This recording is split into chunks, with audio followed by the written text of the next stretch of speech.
Congrats Sana-san Q on being first.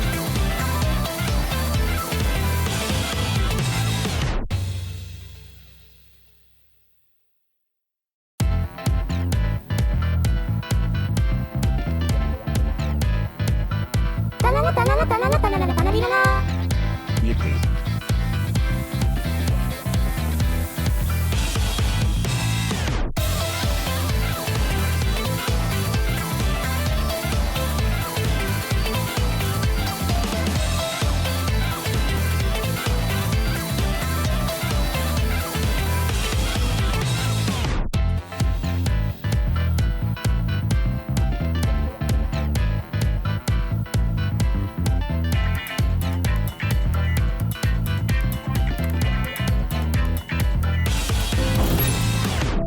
All right, all right. Let's just get this rolling over here. But hello, everyone.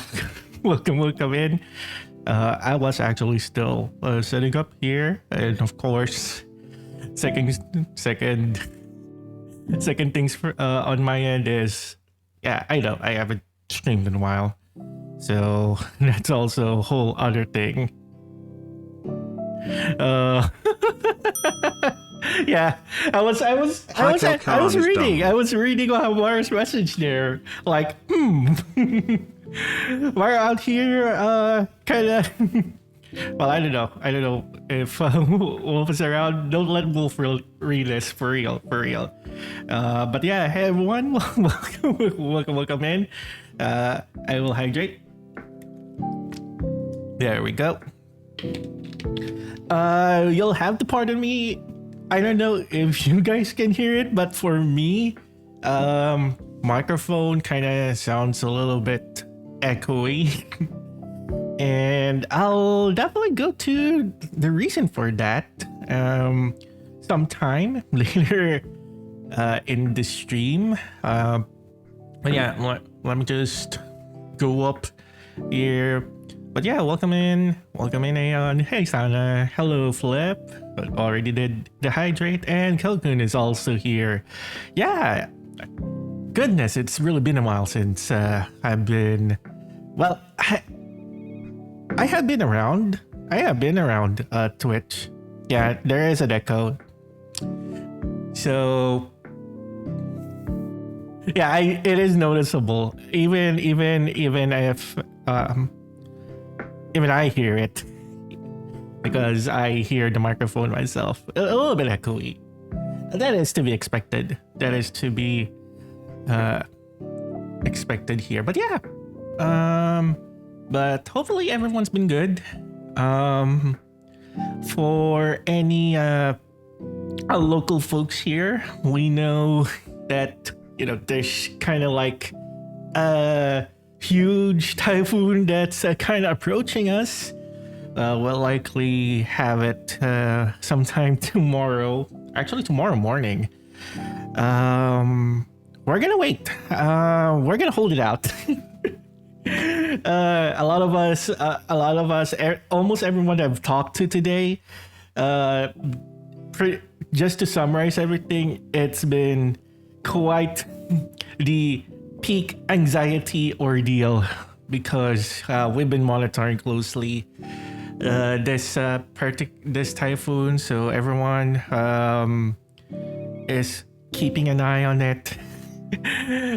We've made the necessary preparations, so hopefully we come out of this with the best case scenario. Even though the details are kind of pretty grim. So even though I may be streaming right now, let's just hope that I may be able to schedule the next one. Follow it up soon. That's what I can say on the matter. All right, I'll do some little bit more yapping in a bit, but for now, let me just set up sekai here. If I remember which one should I switch into. Okay, there we go. There's the one. All right. Okay, audio should need to turn on audio. Let's turn that up. Okay. Okay. Maybe that's a good audio level already for the game. Phone time, yes.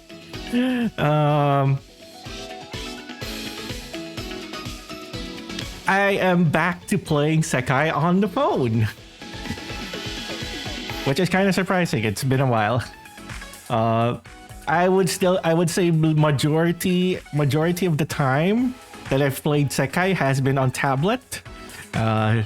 And that can range from like the small tablet to the bigger one.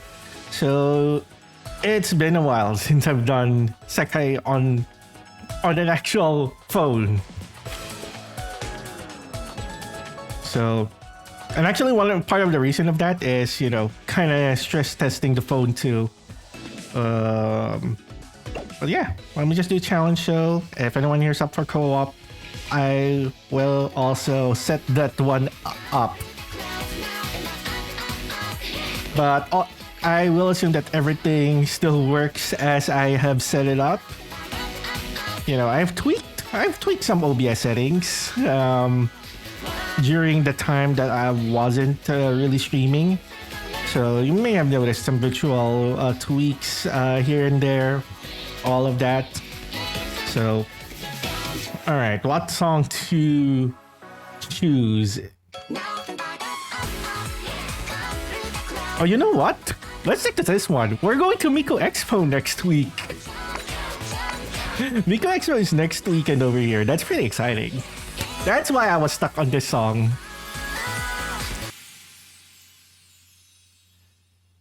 It is exciting. We're also been hearing what's been happening in the previous shows. I've already been spoiled on the set list, but the set list is really good. I've heard that a lot of people are happy about this Expo's set list. I am too. So it sounds like, we'll be having a really fun time.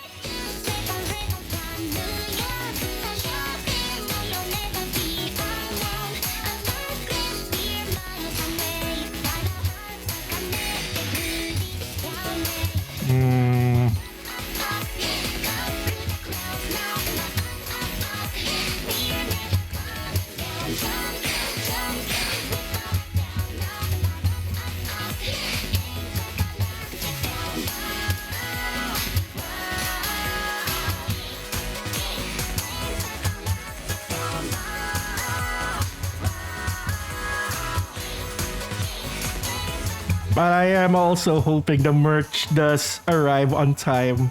Kinda a little bit worried since we've been on back-to-back typhoons lately.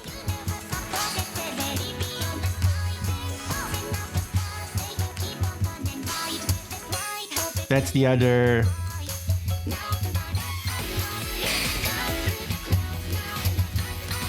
But some of the merch has already arrived. My biggest worry is actually the main one because it has the glow sticks, the muffler towels, essentially the things that we need to actually use during the concert itself. So yeah.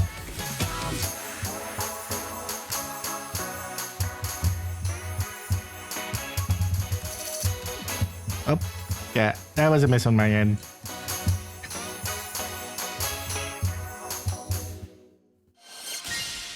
Hey, Valerie. Welcome in. Of course I'm going to Miku Expo. This is the first time we're having a Miku Expo here in the Philippines. Of course I'm gonna jump through it. And this is foreshadowing, I've said this before on stream. If ever Miku Expo does happen again here, whether that's it, I wasn't even expecting that we would have one in Manila. Just Southeast Asia alone, that would be enough for me to go. If I need to go to a neighboring country for Miku, I would. But the biggest surprise really was we have a Manila show. I still can't believe when Miku Expo Asia was first announced, the Miku Expo this year. I was like, oh my goodness. Like, I still can't believe it that we're gonna have it. But here's hoping. Here's hoping that you wish you can go too. Honestly, that's how I felt when Miku Expo first came to Southeast Asia, because I really actually, fun fact, I probably said this before. I really wanted to go to the Malaysia one back in 2017, but different circumstances back then. Like 2017, I just I was still in school back then. Goodness. I saw the ticket prices. I have a passport. The issue was I don't have the means to travel overseas at that time. Let alone being the first time. And then here we are, in 2023, I did eventually made it to Malaysia. Malaysia being the first ever overseas country that I went to, which is, cool in itself. Yeah. Okay, I'm gonna create a new room now.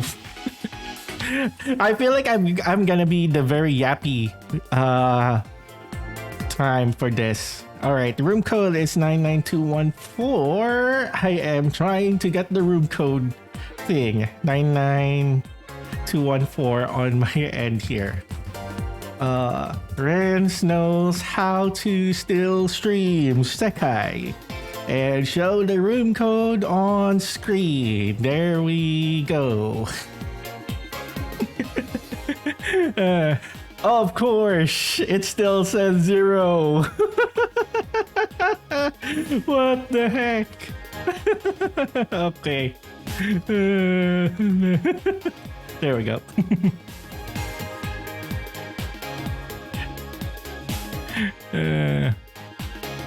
Also, why is it a bit small? I am playing on phone today.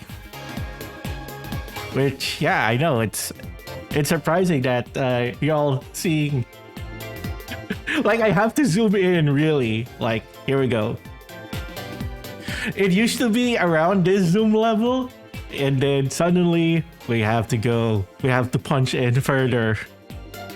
Also, my hand cam's way up high now. So, small movements will also kind of influence these things. But yeah, oh wow. Like I said, I did have some Miku merch already in. Oh. So here's a little bit of a preview of that. Oh my god. Here. So here's one of the official merch. I am hoping that the main package though comes in before the concert. So it's kind of funny that I already have part of the Miku Expo merch coming in. No, I didn't get VIP. I was tempted to, but here's the thing. I've learned a lot about the concert experience from going to Ado's concert earlier this year. So I took that and basically, well, I would say I did have a pretty good experience anyways last time. But considering that this is the same organizer, it's in the same venue as Miku Expo, we locked in. So I didn't go VIP package for this one. It's a lower box. So it's seated because God knows if I could survive a standing show. That's one thing that I'm anticipating.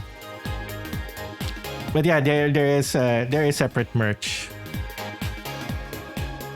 Yeah, there you can pre-order the Expo merch. So that actually saves me from the potential experience of standing 3 hours in the merch line, 3 to 4 hours.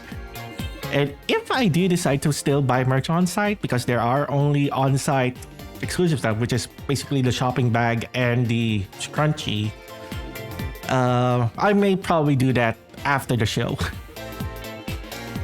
All right, I'll just give everyone a minute here and then we can go straight into the one. Yeah, and each city has their own one. Hang on. I'll show it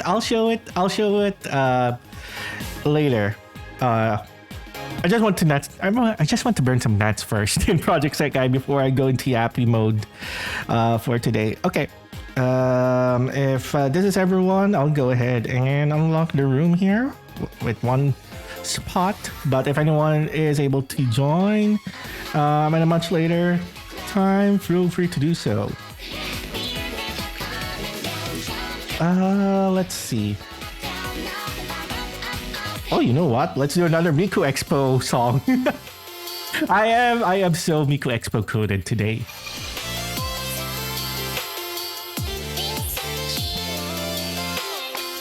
Yeah. Yeah, I really love that each city has their own kind of sub art. I really, I'm not gonna lie, I really like the Philippines art that we have. I just wish that there's kind of like a better implementation of how they do it in a shirt, because literally it's just a white shirt with the art in it, and it's not at the prices that's friendly in this part of the world. So I'm just gonna say that. But either way,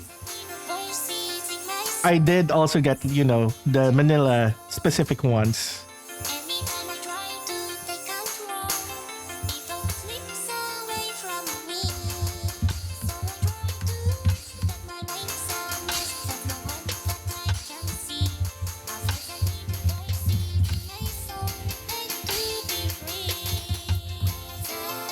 The virtual Miku Expo will forever remain a core memory for me.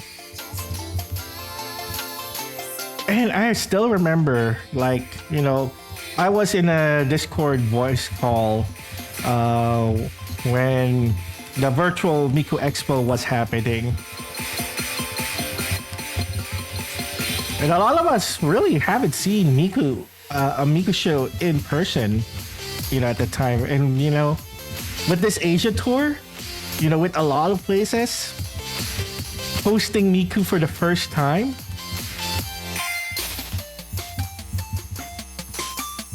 a lot of people are just gonna get their bucket list crossed off with this tour. Like, for real, I still can't really have the thought, the thought of that I'll be seeing Miku here in my own country is still insane.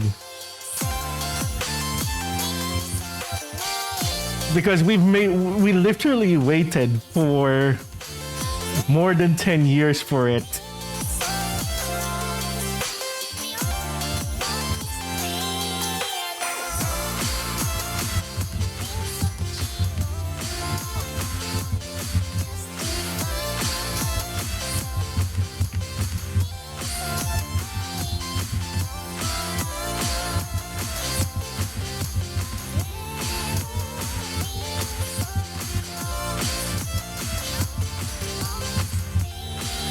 There we go. Now, I will admit I'm also a bit rusty in Project Sekai, so just still gonna... And of course, I'm playing on phone, so lots of things to get used to still.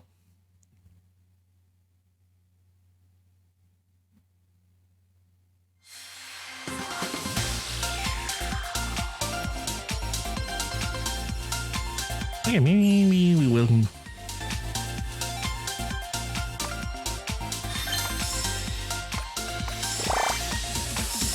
Oh yeah, Indonesia, I will say, is probably has the largest fan base out of the Southeast Asia countries here. I know how massive the Indo fan base is. Even in anime in general.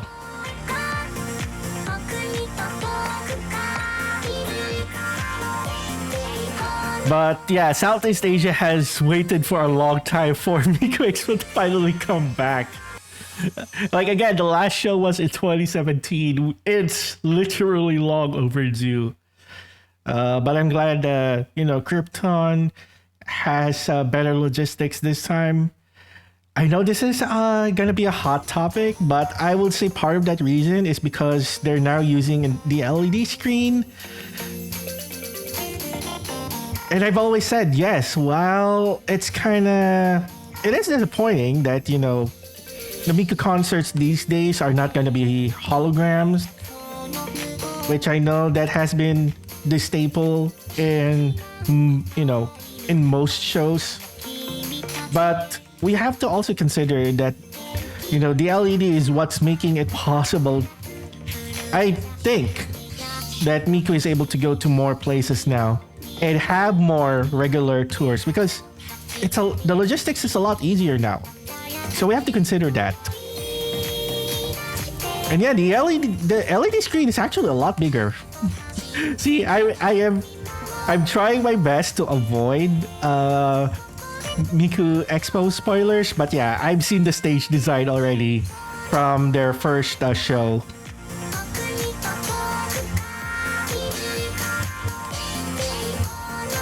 Also, don't mind me that I'm choosing Miku Expo songs. This is gonna be, I think, the recurring song picks that I'll do. But everyone's welcome to do their own song picks, by the way.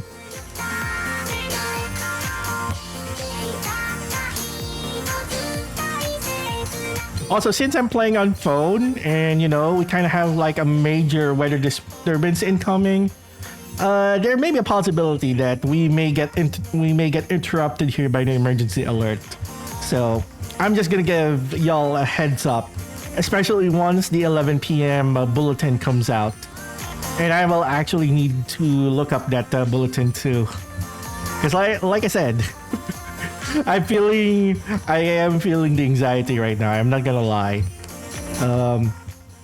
Seeing it's a huge storm, so it's literally casting a wide net.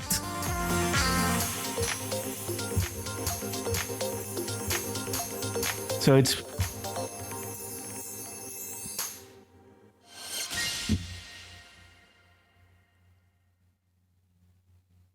I guess in a way that we're still kind of lucky that at least for the long forecast, this is gonna be the only storm that we have for now. There isn't anyone that's coming up after this. I'm getting a lot of early. I think I need to adjust my timing for a bit. I'm gonna need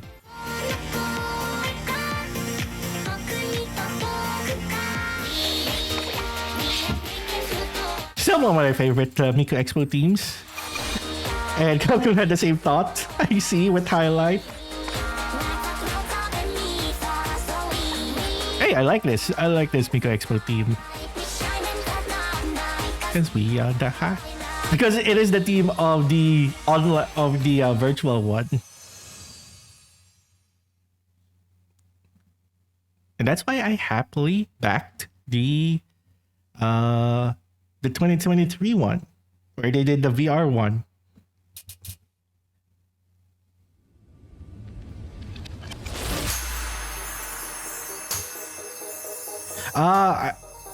Oh yeah, the reason I need to recalibrate is because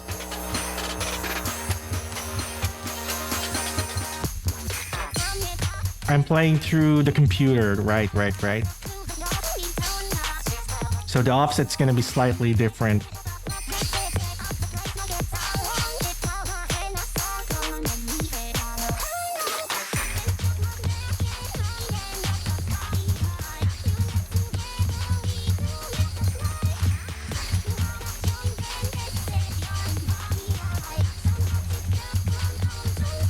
Hey, I double tapped that. Here's me.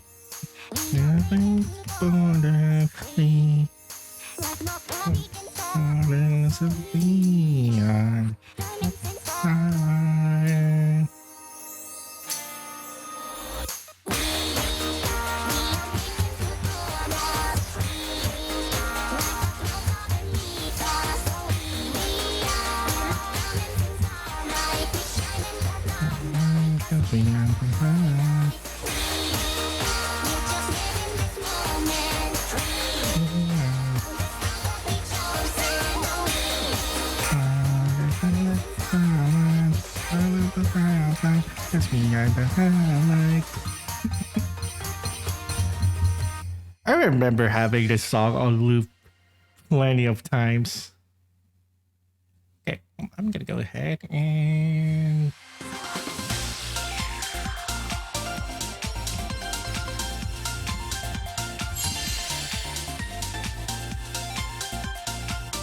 even though they said that the bulletin's gonna go out at 11, it usually takes like probably 10 to 20 minutes.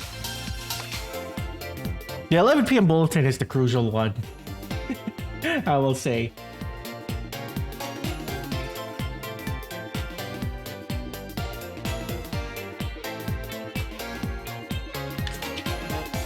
I will hydrate, Bob. Wait.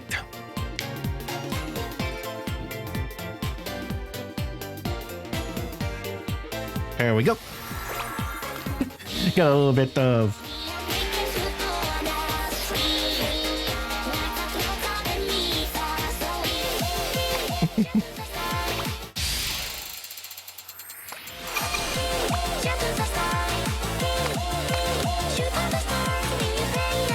I forgot that it's at 31.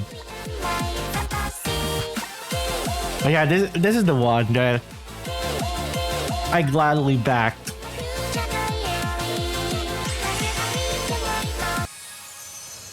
So I kind of knew coming in like how much I will be spending for a Miku Expo show just from the Kickstarter amount that I did for the 2023 VR.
Yeah, and very difficult 31. I can't even touch 31 difficulty. It is the dream, you know. Maybe someday. Maybe someday. But Yamati JD, welcome in. I know I've seen you in other chats, but this is I believe this is your first time here. So welcome in. And I hope you enjoy your stay. But yeah, I'm just burning that here and then go from there really. Oh, what's with everyone choosing King? Left side, right side. You are king. Oh, I forgot to turn off notifications. I'll probably need to do that.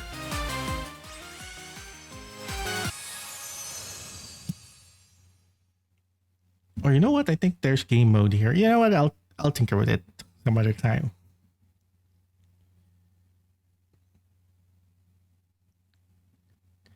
This is part of the reason why I don't play on my phone often. Because there's gonna be a lot more chances to get your game interrupted if you're playing on phone.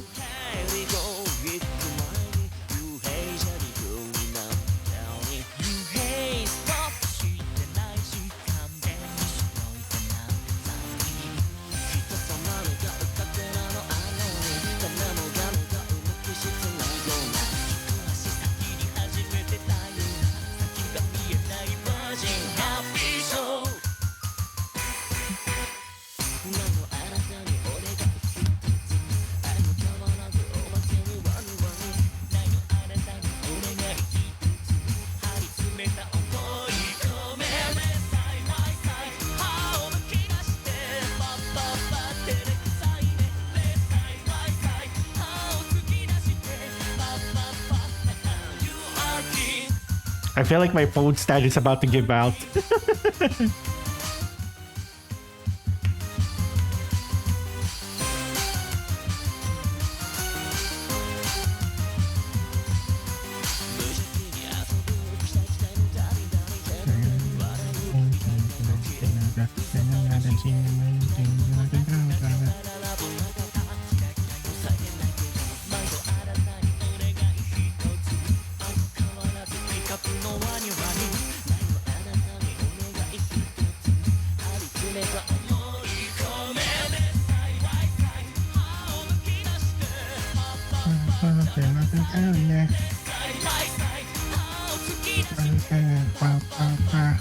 You are king.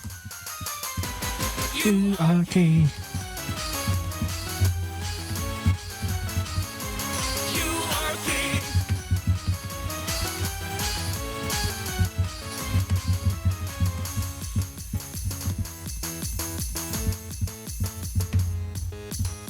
You are king. Also, I had to use, the non-slip mat. Because if I don't, my phone may have probably gone to a lot of other places now. So yeah, that's why this thing is here.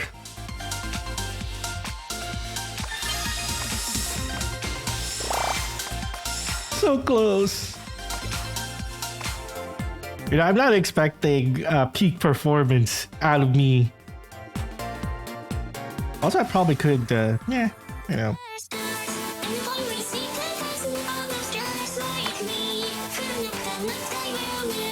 Alright, let me hydrate.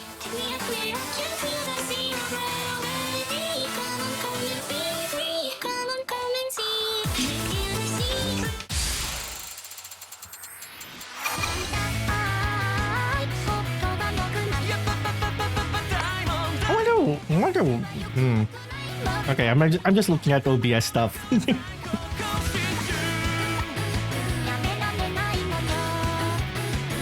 Don't mind me for a bit there.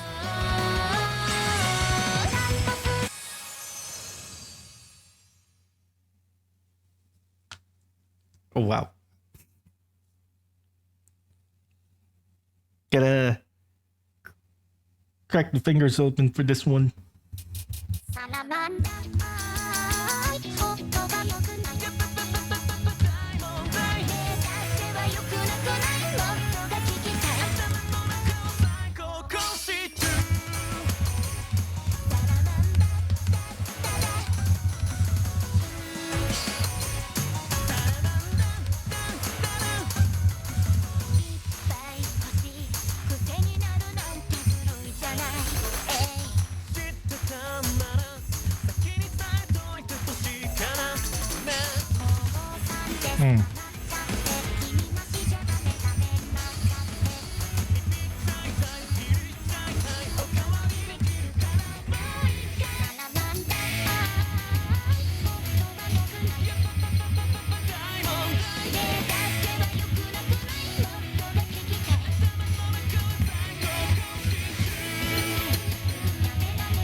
There we go.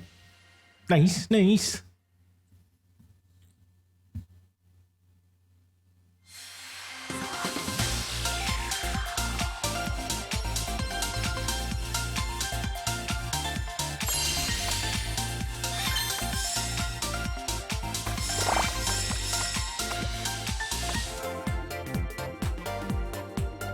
Okay, we still have a few more games here.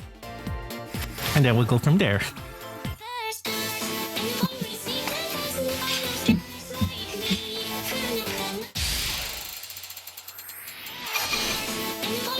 Classic. Classic one here.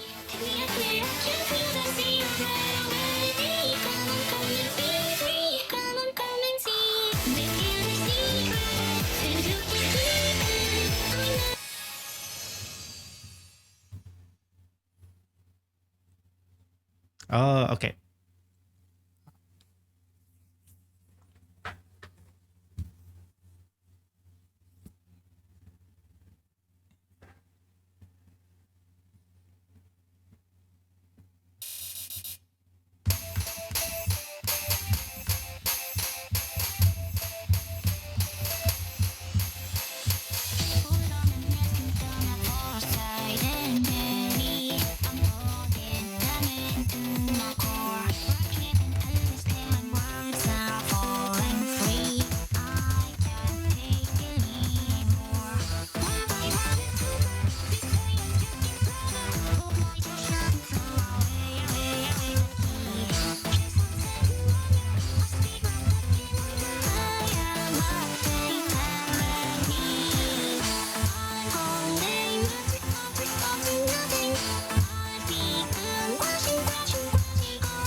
Okay, that's a good call out.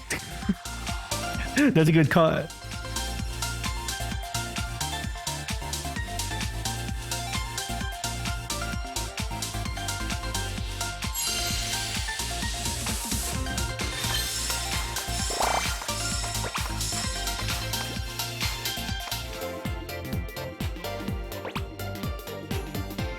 Yeah, there's a lot of stream backlog that I also want to talk about. Lots of streaming backlog stuff.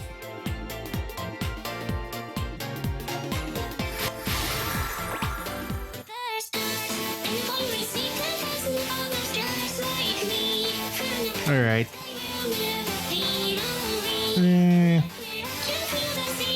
All right.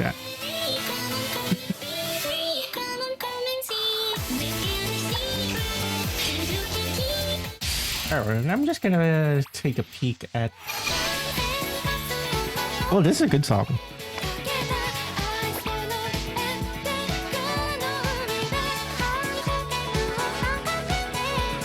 Oh wait, the Miko Rave event is also happening this tonight. Oh yeah, I was actually looking to go to that, but you know, living in the province, problems. You know.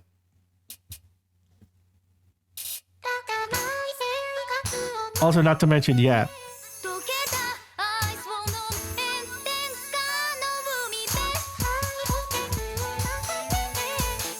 Would have been fun though. Maybe next time, if there's another opportunity that they'll do like a Vocaloid, you know, rave event again.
No tricky to do that on the smaller screen. Okay.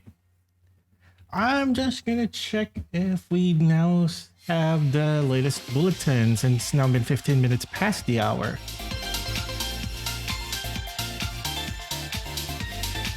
So you're gonna excuse me. Okay, there isn't a new advisory yet. Okay. So I'm just gonna keep that page open.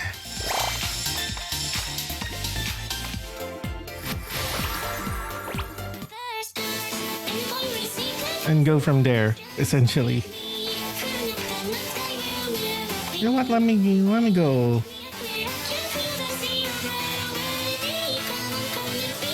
Oh wait, I'm on. That's why. Okay, maybe next round.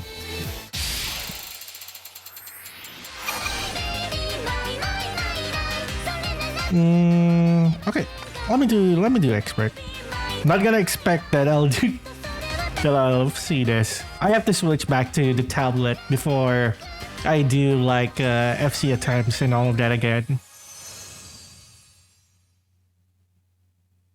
Because I feel like I do need to play a little bit more sekai, at least on a more regular basis. Still kind of reeling in from like all of the world like tearing. But like I said, it's gotta take a few months to fully recover.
Oh, that was a close one.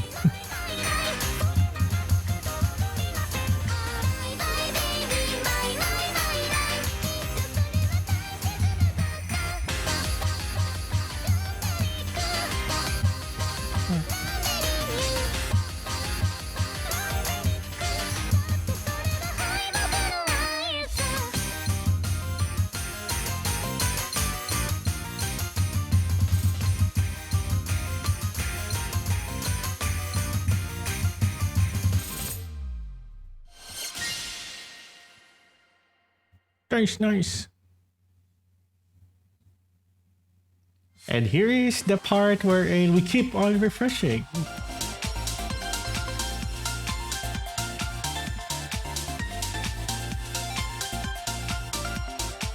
Oh, new FC! Nice! Nice. Congrats on the new FC! There's the EP. Hey, I'm glad the sound alerts are also working. I didn't check all of my backend stuff. I just literally opened OBS and then checked a few sources and then boom, just go live.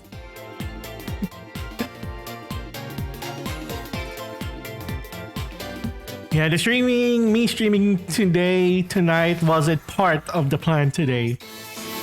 But since I have the time, why not?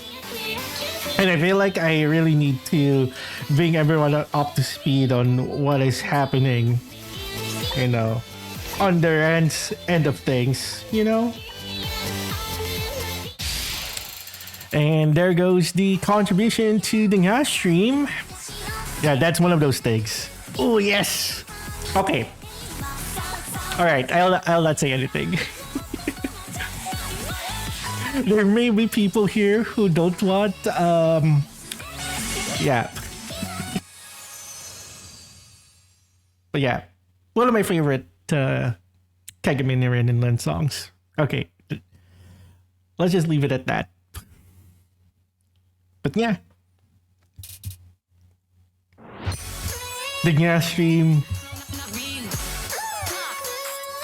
which yeah, it's gonna be a long while before it happens.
And of course, Giga is also like one of my top vocal producers out there. I like Giga songs a lot. Bring It On being one of the top one as well.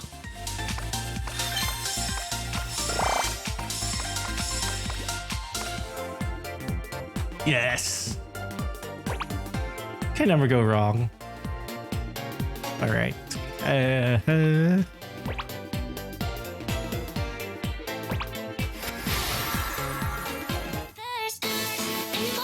Let me just check my.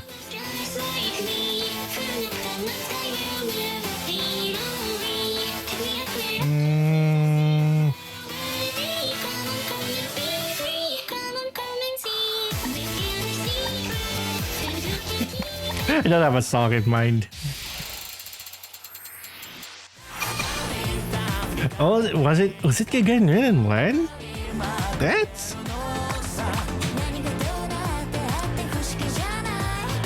well, that's a fun fact right there.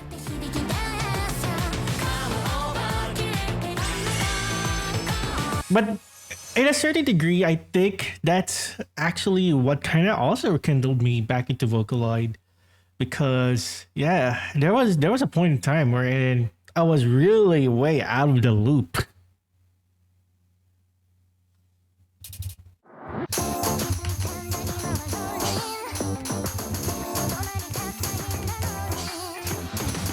Like, I'm trying to remember when was the last,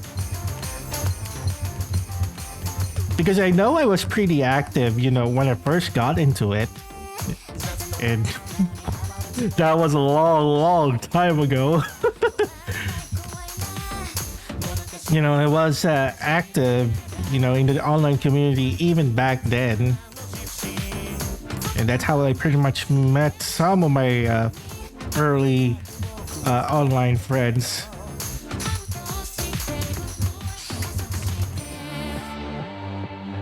And it's kind of funny because I also see them like, oh, they're also attending Miku Expo. Like what I'm saying, like this used to be a dream for us. But yeah, here we are now. You know, more than 10 years later. You know, some of us have already, well, we went through adulting already. So I guess, you know,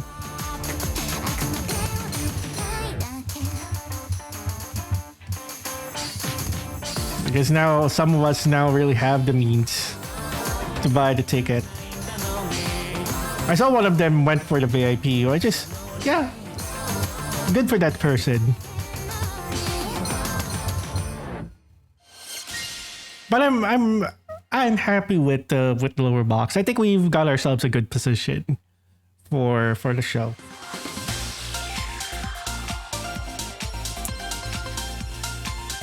I will say though, if the conditions are right, I may be able to do a post Miku Expo stream right after the show.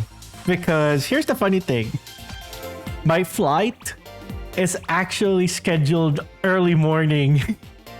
So let's assume that the show ends at around like 10 p.m. ish. My flight is around 3 a.m. So we might as well just go straight into talking about it. And, you know, determine, you know, what the setup will be and all of that. May even have a pre-one. Awake now. Yay, that's pretty much me. I just became awake.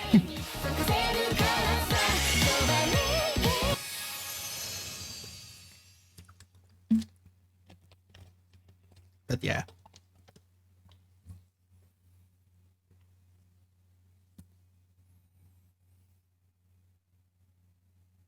Oh wow, it's already been an hour. Oh yeah, I did start at 10:30, right?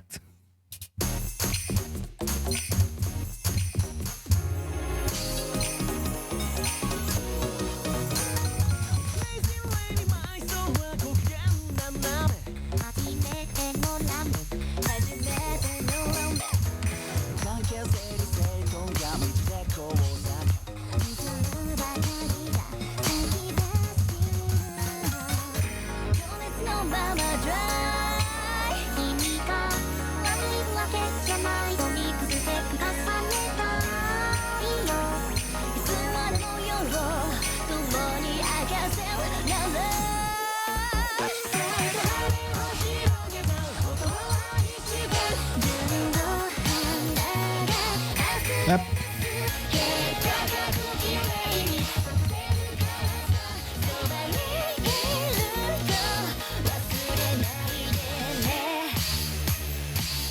I'm not expecting few of times while I'm phone.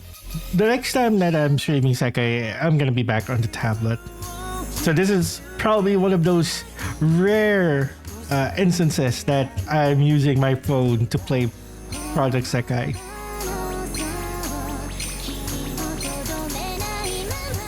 But playing on phone kind of just takes me back, like when I first started playing.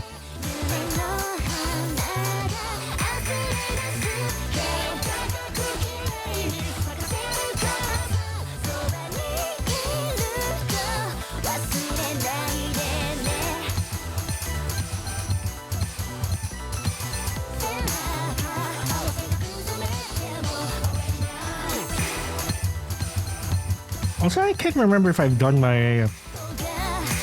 I'll probably do some gacha pulling after the nat burning. That's also another thing that we'll probably do today. We'll limit ourselves to, the free pools. I don't think I've done the pool. Oh, and break. Okay.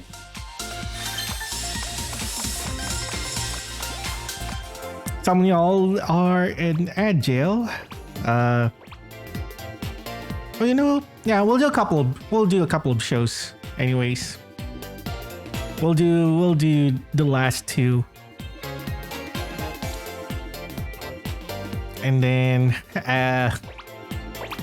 we'll proceed to the yapping session.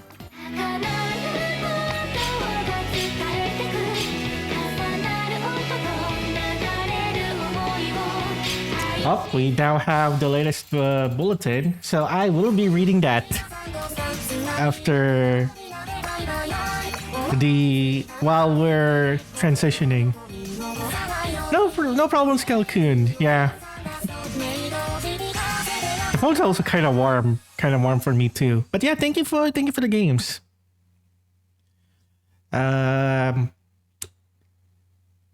I'm about to run out of nats anyway, so we'll do one more after this. After this one. So second to the last. This is the second to the last one.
Oh, there's a new door monster video? Sorry, the notifications distracted me.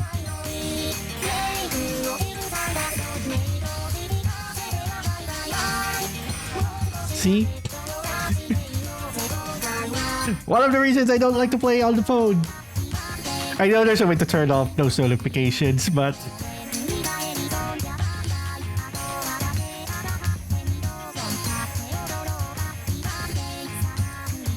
But yeah, that too was one of the things that annoys me when I'm playing. We already are playing on a small screen, and then the notification just takes, like, it shows up in the place where I'm looking, for the notes.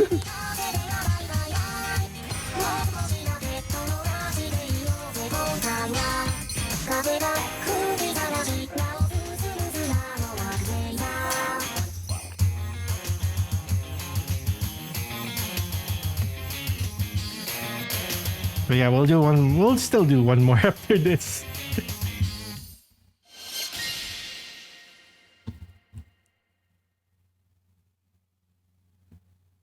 Literally, what I saw was my YouTube notification.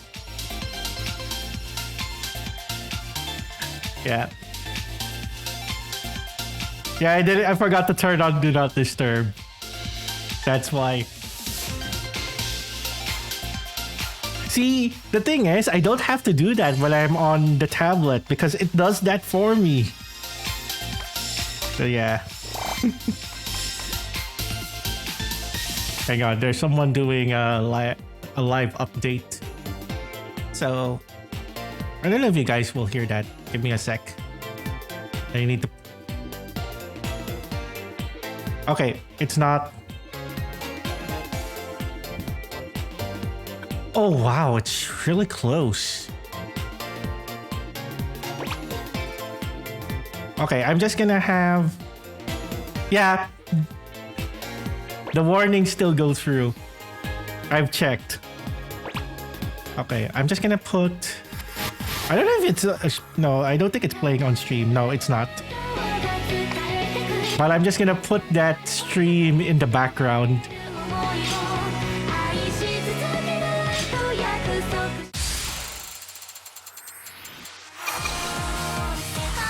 Oh wow, while I wait to close out. Hi Mr. Jelly 9. Hi Mr. Jelly. What a song to close out of. But yeah, I'm also looking at a live stream right now. Someone providing updates.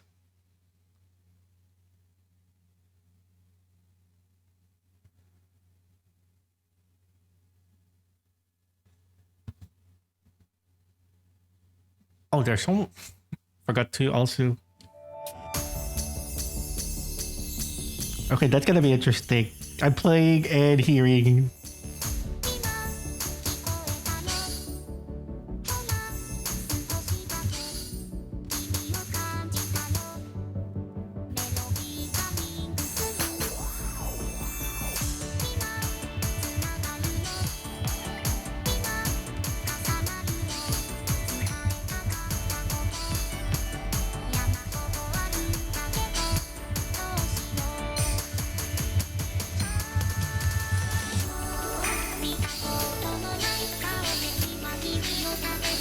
this just takes me back. Because this is the live show that we got. Hello, sekai.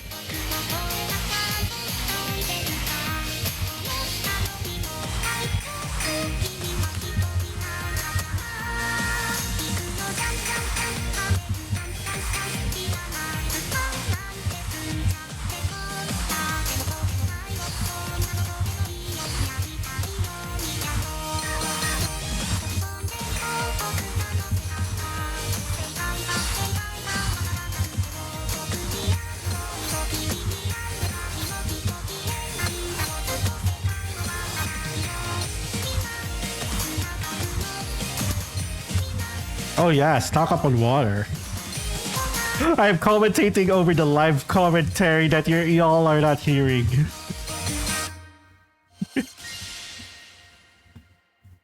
Yeah, we have water stocked up. Oh, hang on. Let me see. Okay, it's not connected to the source. Yeah, it's a different one. Okay, I don't think it's still not routing. Okay.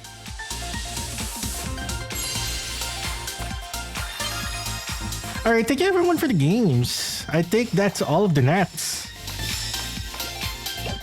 Yep, that's all of the nets. Alright, let's do some gacha pulling. And then I'm also... Oh yeah, you see? I haven't done the weekly Colorful Plus pull gacha yet. So let's do that. Gamba! Yes! While I'm also looking at the weather forecast as we speak.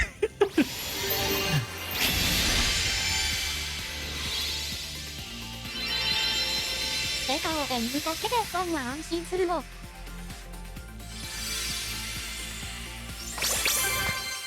Yeah, it's gonna come close. Yeah, I'm looking at the track here. They're talking about, like, you know, how big the storm is. Which, yeah, you know, it covers a big area, all of that. But the scariest part is the weather has been calm so far. So this is what we're saying, like, it's the calm before the storm. All right, I'm looking at the track before we do the pull here. Okay, so we're expecting to see it pass by, yeah, literally tomorrow. So it is gonna be tomorrow. And I guess it's during the day, so... Okay, we got a Rui. Okay. Is there any more pulls that I need to do? You know, I haven't done the mission gotcha too. Let's also do that.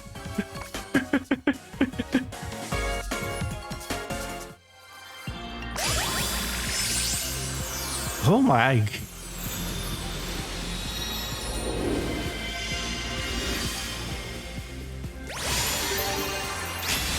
I don't know. Let me see. Let me see if I can let you guys see what I'm seeing right now while we're doing pulls.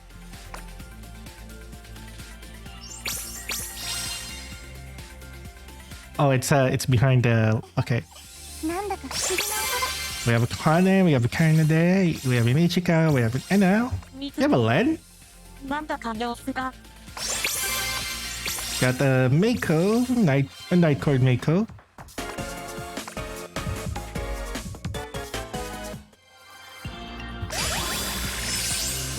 Will we see any flips?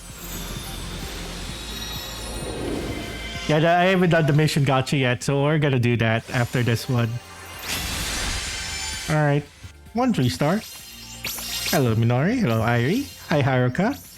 That was a back-to-back more jump right there. Original red, another Tsukasa, okay. Hey, we got also the lead. Oh, I never got this sake before? Oh.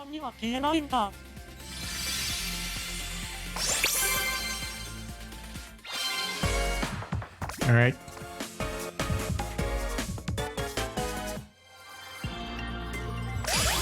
Yay, there's a new card. You gotta love it, we have a new card. Alright, we have a Miku, we have a Luca. Want to show Miku. Hello Haruka. Original Land. Another Tsukasa. We have Land, we have a Mako, and... I think I have this. Oh no, I don't. Hey, we're getting new cards. Nice. We're still getting new cards. You! Alright. Oh, definitely I have this card. This is actually... No. It's the other one. The other more jump Rin card. But I also like this one. I like that more... I like that Rin card too. Kaito, Meiku, Nene, Sakasa, Ena. Hello Saki. Hello Akito. No new cards there. But that's all fine and dandy. Alright, I haven't done the mission gotcha, so let's do this one. Okay. Just look at this. This is insane. So this is the stream that I'm looking at. Like, that's massive. I just have that on the other screen right now.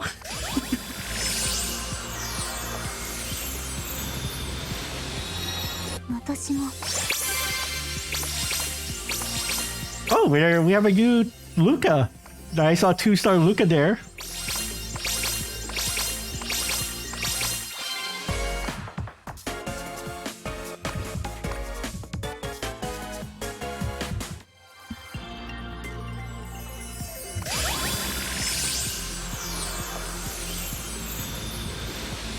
Oh, look at that. Okay, storm surge forecast. Oof.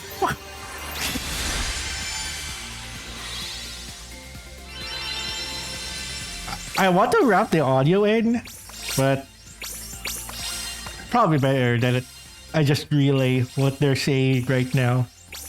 どんなグループなのか表現 Hey, another new card. Oh, I like that Haruka card. Hang on.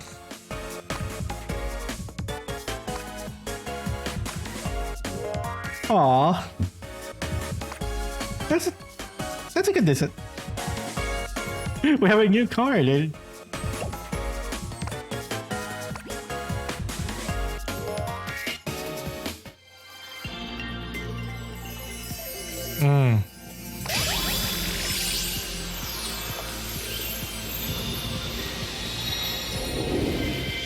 Oh, is this the latest track? Oh, it's really calling it close. Oh, we have 2 or 3 stars. だったよ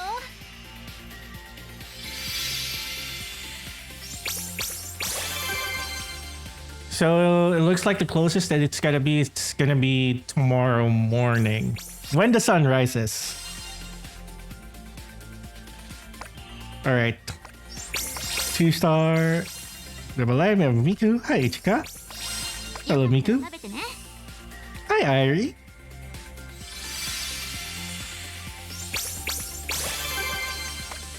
Oh yeah, I do have that card. Okay, we still have two more 10s and then 7 1 pools. We have Len, Kaito. 俺たちの歌で Oh, how many times I've gotten this card? I'm not complaining though. Alright. One more 10 pool.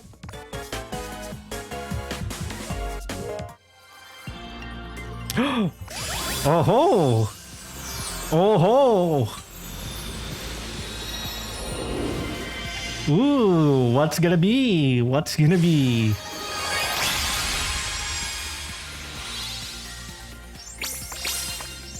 Alright.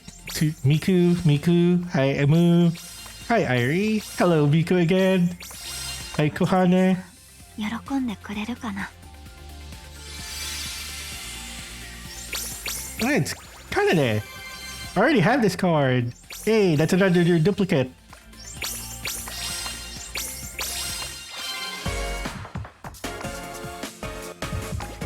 Alright. We'll do single pulls now. Alright, and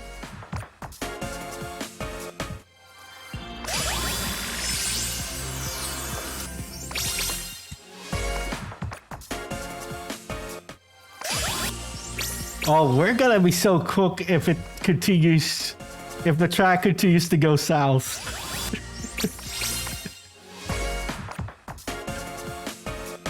Additional wish jewel. Exactly. Oh.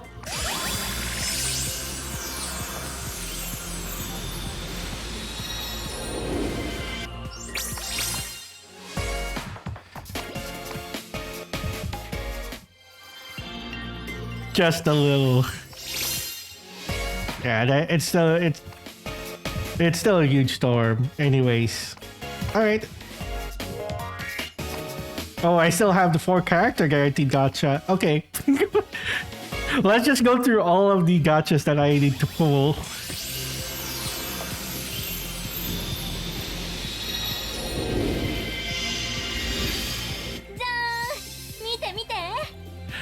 Best for last. Hey, you 4-star. And it's on. We're gonna get false. This is all 4-stars, so it's just a matter of what it's gonna be. Again, look at this. Insane. All right. 仕方がないのよね Oh, that Irie card. I'm cheering for that event. I never really got the card. Nice. Y'all. 204? Oh my goodness. Alright, we're getting new cards. Nice.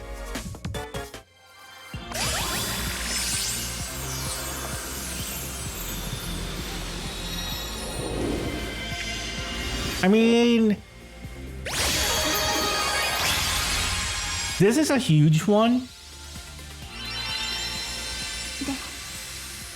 できること全部やらなくちゃ。 Oh yeah.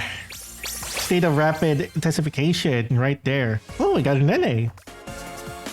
Alright, last 4-star. What's it's gonna be?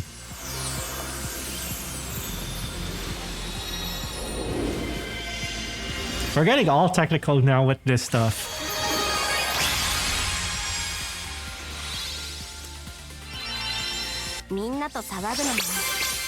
Oh, I already have this Mizuki 4-star. Another wish jewel. Okay, let me just see. Is that? Oh, I still have more. Still have more. All right, we're doing all of the gachas. Well, I think I have the Shizuku card. Yeah, I did.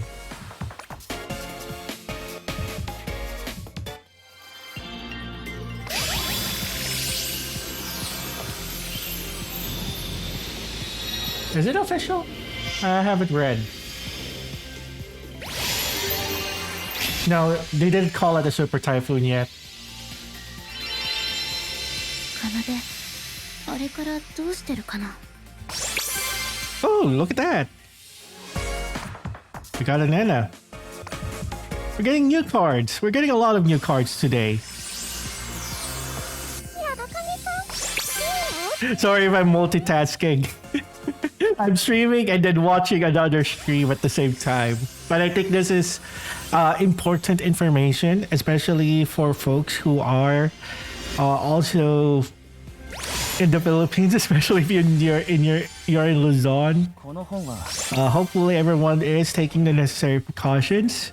But from the sounds of it, it looks like we will definitely we will see the effects of it by next sunrise. A lot of areas are already in curfew. I am in one such area wherein a curfew is currently now in place. They also banned liquor over here. So, you know, all of the usual precautions are already being made in place. Okay, I think that is all of it. Yeah, that's all of the gacha that I need to pull. That was a lot. But yeah, look at it. look at how insane the forecast is going on right now. It's huge. Pretty much, I don't have to tell you. This is a huge storm.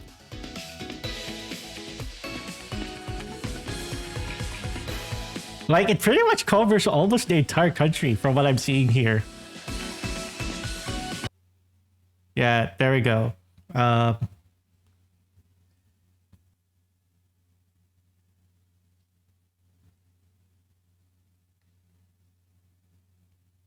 So we have the threats of both. Hi, damned cat 13. Hello. We're looking at the typhoon right now. We just finished playing Sekai. Actually, I'm gonna go ahead and change category here. We're gonna transition over to just chatting. But let me see. Let me see if I can get this on. Hang on.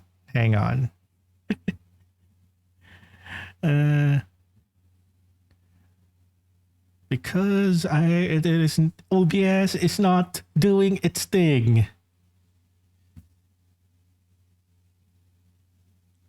Yeah, we we hope that we come out of this we hope we come out of this with the best case scenario where the storm passes and we don't see any significant damage and all of that. In the meantime, I'm trying to get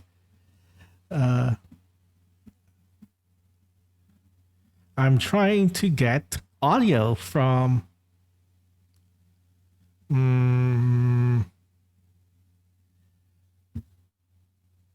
I don't know how do I get the audio.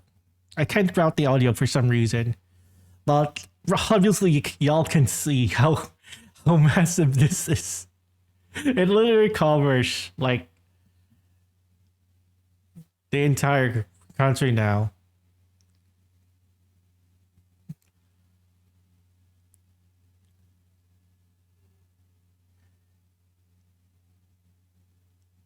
Yeah.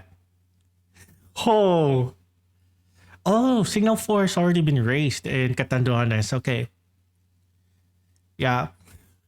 I've never seen so many places covered in warnings.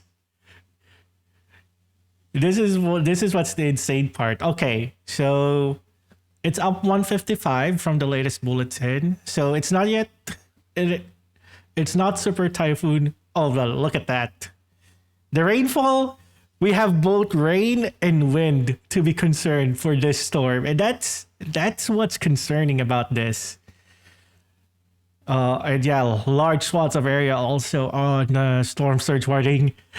Sorry, I'm channeling my inner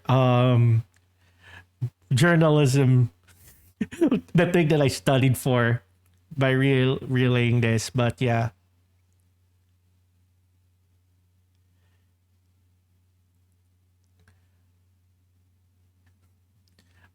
So that graph is basically, we're seeing possible rapid intensification still, and that's not a good thing. So basically, they're saying that there's still a high chance that storm is still gonna intensify. When is the next bulletin? Hang on. The next bulletin is at 2 a.m. So I may still be live. I don't know if I'm still gonna be live for the next bulletin. But I think this is gonna be the ongoing theme for right now. Hang on, I'm just gonna pull up BGM. Okay, we need the calming BGM for this while we're looking at this. But yeah, this is crazy what we're seeing right now over here. Okay, let me just take out the room code. Where's your Pacific Weather .com is a great resource, kind of interpreting the things for us right now. Yeah, I'm pretty sure any Filipino that's watching right now, chances are they're gonna feel the effects because of how huge this storm is. But look at that. But yeah, I think it looks like Central Luzon will be the most impacted here. There's the Sierra Madre Mountains, so it's gonna be another test. How much the Sierra Madre Mountains there is gonna help you guys protect much of the rain, I would imagine. But this back-to-back storm, like Typhoon Tino, I've seen the videos coming out of Cebu. It's really disheartening. I also have someone affected in the area, in the neighboring province, and they were without power for a week. So if any of y'all here are in the Philippines, haven't really been paying attention to the news, I will say now, this is one storm to really pay attention to. But look at that. Okay, so look at the rainfall yeah, that's pretty much of Luzon there. That's much of Luzon there getting the rain. But the winds also is going to be a concern. It's continuing to intensify. But yeah, we'll continue to get all of the latest information. But yeah, I like how we're getting we're getting our typhoon information from another stream, obviously. But yeah, Western Pacific weather, great resource. I've been checking them for supplementary information about the store. You know, every time when it's typhoon season over here. So I've been following Western Pacific weather for like, it's a long time. A lot of people are giving similarities to Typhoon Pepito last year. So when Pepito hit here last year, we did also anticipated, strong winds, but I think we were still relatively lucky. Not much for Central Luzon though. So Central Luzon is still gonna be if you are in that area, definitely prepare.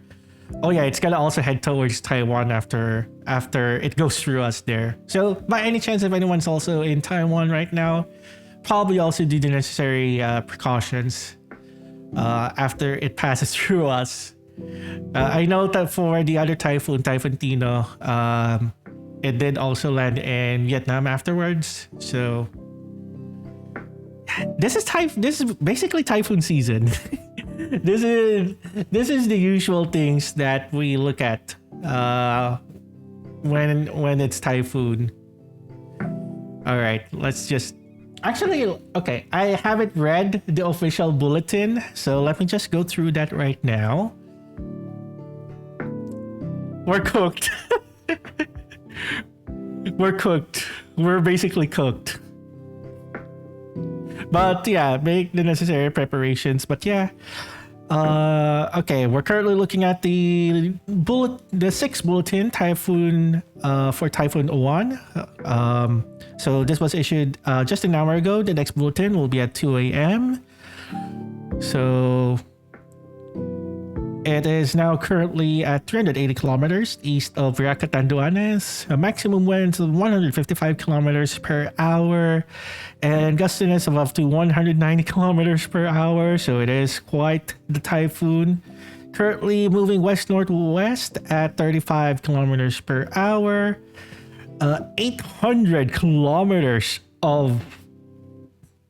That's how huge the typhoon is. But yeah, there's already an area under signal number 4, Catanduanes. We do expect, if we see Pag-asa upgrade this to a super typhoon, probably by the next bulletin, or probably the bulletin after that, we're gonna see areas under signal number 5. But right now, Catanduanes has the highest cyclone wind signal. At the rest of the Bicol region, most of southern Luzon here is on signal number 3 right now. Where Metro Manila is currently, I think, in signal number 2. Yep, including most of central and northern Luzon here. And then signal number 1, mostly right now in most of Visayas, from what I'm seeing here. So, oh, are they talking about... Yeah, there is still the potential possibility that the track of this typhoon will go further down, and if it does, that's gonna be concerning. Yeah, look at that. I've never seen a storm this big. That's crazy. That's really crazy. But yeah, essentially do the necessary precautions. But this is what we are looking at right now. All right, I'm just gonna take. Are we able to do a break? When is the next ad break? I have to check. Hang on. Let me. Let me switch over here.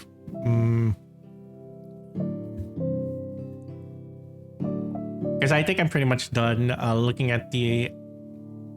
Okay, we pretty much got the bulk of the updates already. So as expected, it's gonna continue to intensify. We're gonna be on the lookout. 2 a.m.'s the next bulletin. Almost, I'm still gonna be awake by then. Obviously, I work night shift, guys. So we're basically we're the ones on the lookout for the overnight bulletins usually. But if there's any silver lining, it looks like the worst of the storm is gonna be during the day, which it's always better to have it during the when there's daylight rather than you experience the peak intensity of a typhoon when it's dark out. And we've had a couple of those. Again, just going back to Christine a couple of years back. Was it already a couple of years back? But yeah, Christine wasn't even a typhoon technically. It was only like a severe tropical storm. So in terms of wind, it wasn't as strong, but it poured a lot of rains, and a lot of us were caught off guard by the rainfall back then. And yeah, this was the time where my car got flooded, and luckily I had insurance. So thank goodness for insurance. I went out for like 2 months, without the car, because there were a lot of other folks who got their cars flooded back then. But yeah. All right. Okay. We're just gonna take a quick break here then, and then the typhoon it was part of the things that I wanted to talk about, but I do want to catch up with you guys since, it's been a long time since I streamed. So let's take a short break, and then let me bring everyone up to speed as far as what's up. All right. I'll be right back. Apologize. Speaking of nakakapagbagabag, I'm sorry. This actually came in. Here's another thing that came in. Yeah, I'm not digging this marksman rifle. Don't do the one-doy to me. That part, actually right now it's not so one. Well, one-doy. Okay, everyone, go to grab VC. Oh, okay. Okay. Okay. This is gonna be noisy. Okay, this is Here we go. prepare to witness We're gonna through go chaos. Okay. Oh no, Okay. I just opened PCC Let's see, card guys. shop. I don't know what's going on. Alright. We're here. Hello. Hello. Rick. Rick. Sing.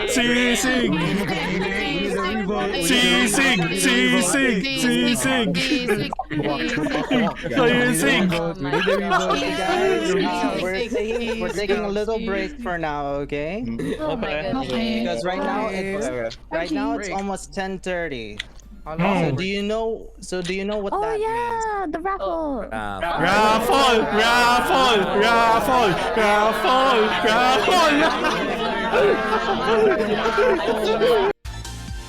I love it.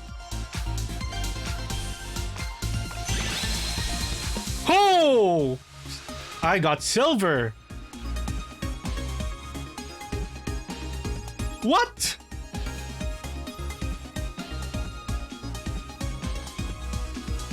Huh?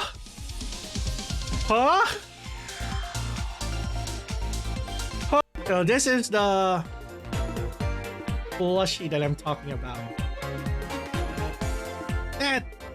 Ain't it cute? This was worth my 3,000 pesos. Honestly.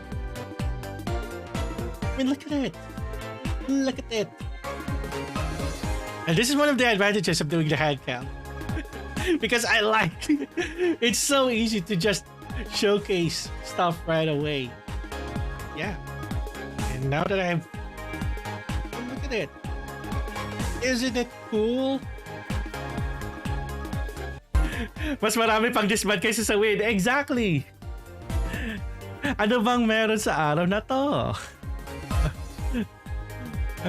It is insane.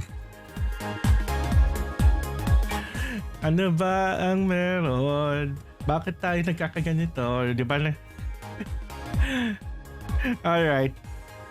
Well, we shall continue to open the room in this case.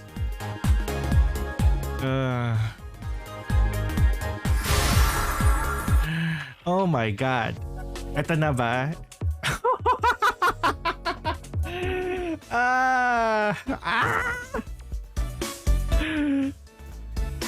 You know, this is starting to drive me insane. Kaloka. This is crazy. Sticks just within reach. Let's do this.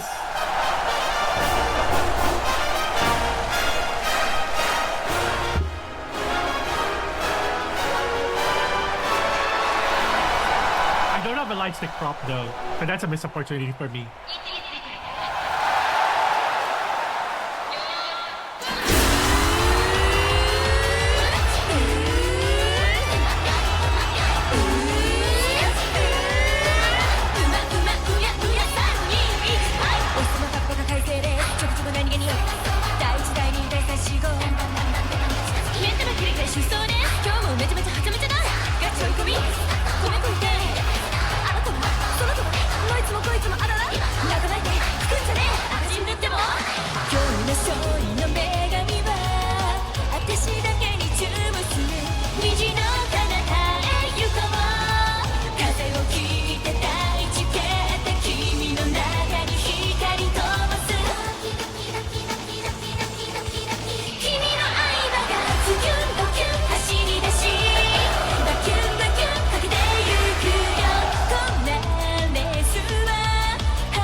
I swear, if we get this a third time,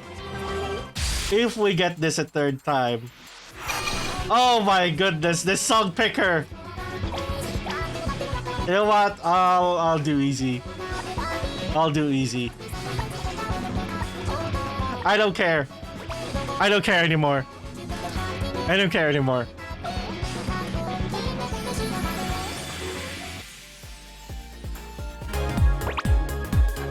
Okay, I'm back. Let's start the room.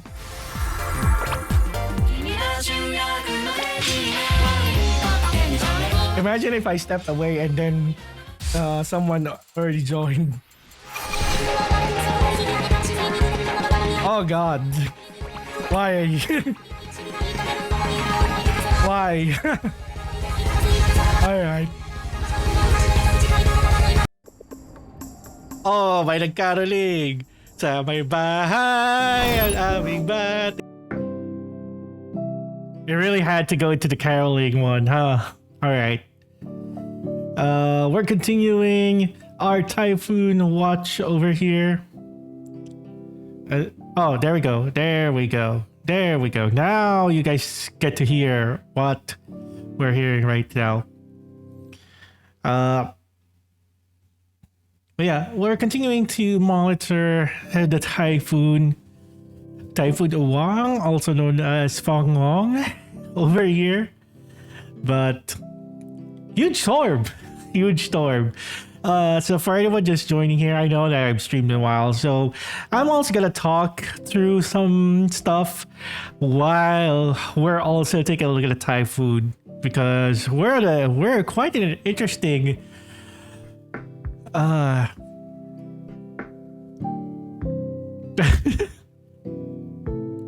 yeah, this is live right now. This is a live video right now of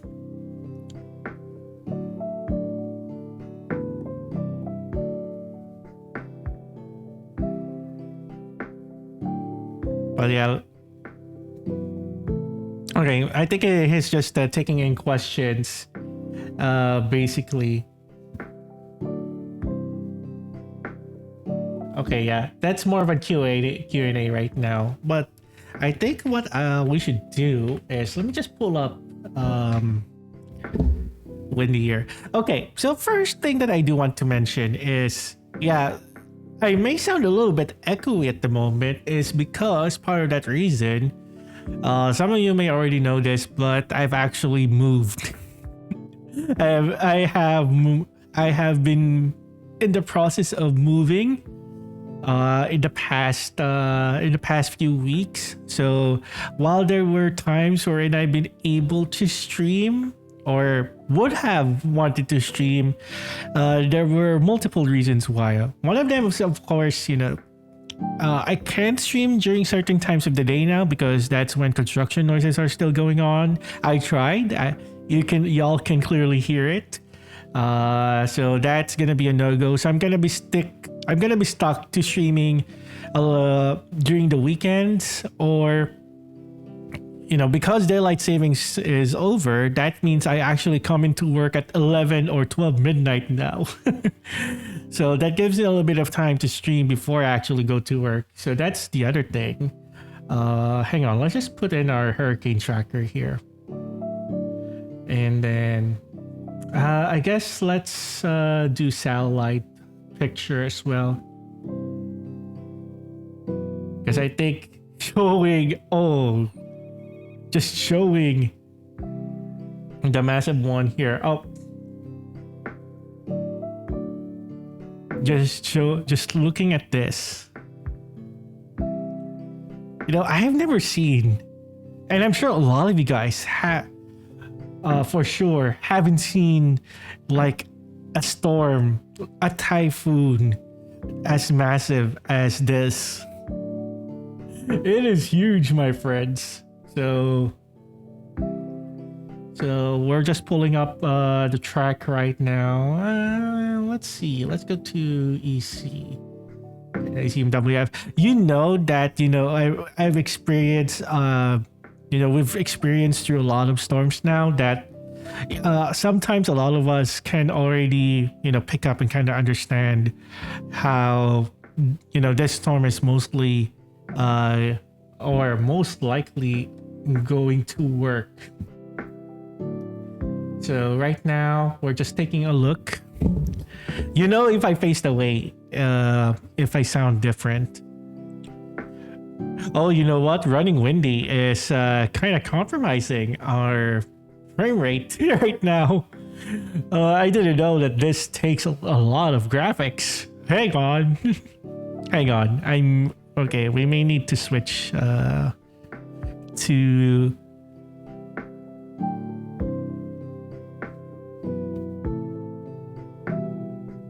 let me switch over to 2D tuber rends for a bit.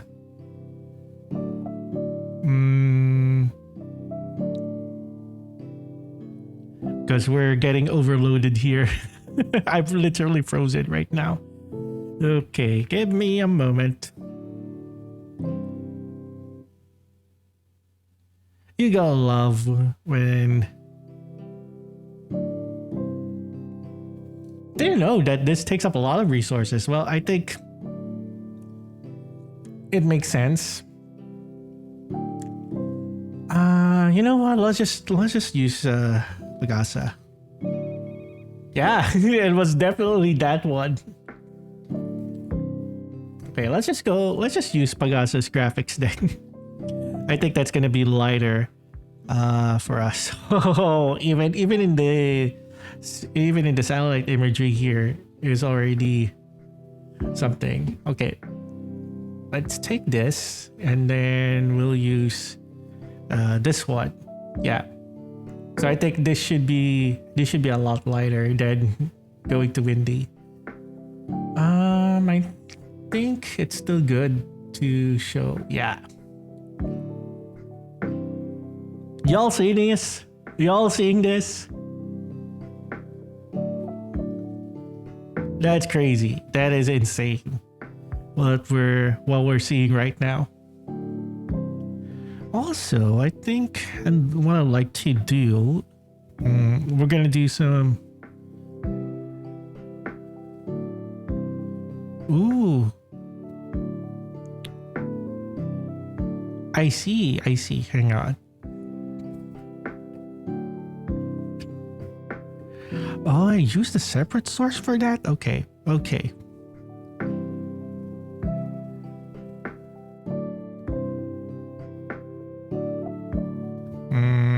let me just do some OBS stuff.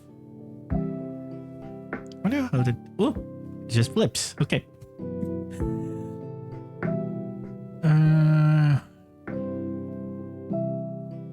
Just look at this.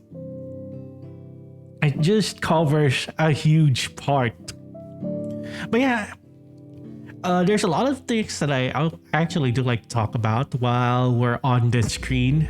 Obviously, the typhoon, Typhoon 1, still expecting that we're gonna get a super typhoon officially. It wasn't at this bulletin, but signs show that it will continue to intensify. So again, I will emphasize this. Anyone that's in the Philippines right now, especially if you are in the Luzon area, please do take the necessary precautions. We've done so on our end.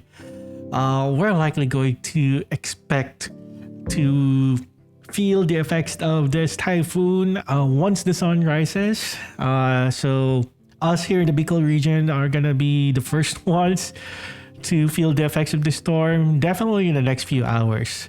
Definitely less than 12 hours from now, actually.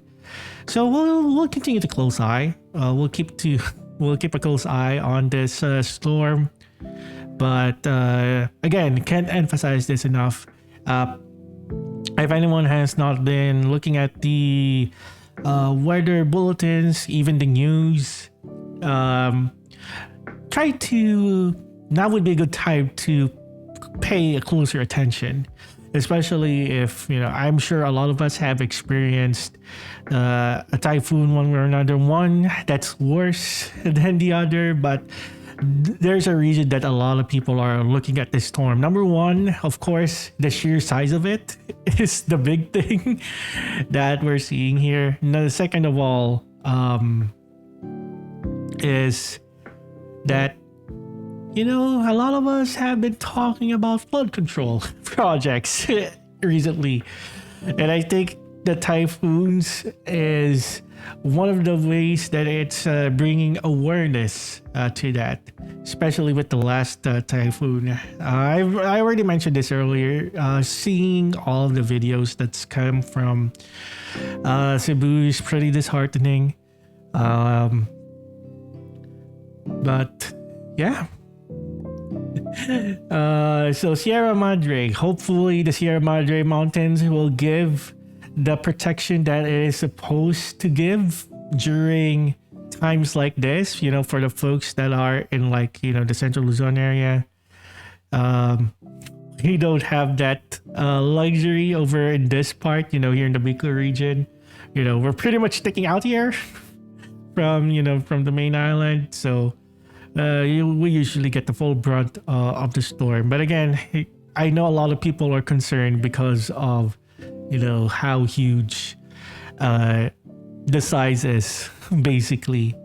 So, but yeah, I guess we can start while we're keeping an eye on the storm here. With a lot of pretty much, where has Rance been in the past few I think it's already been more than a month since I last streamed. Let me check my channel real quick. Sometimes I don't even remember when was the last time I streamed. Pagasa said this year Madre is not that helpful during a typhoon. I mean yeah. But one, I guess, still has to hope, you know?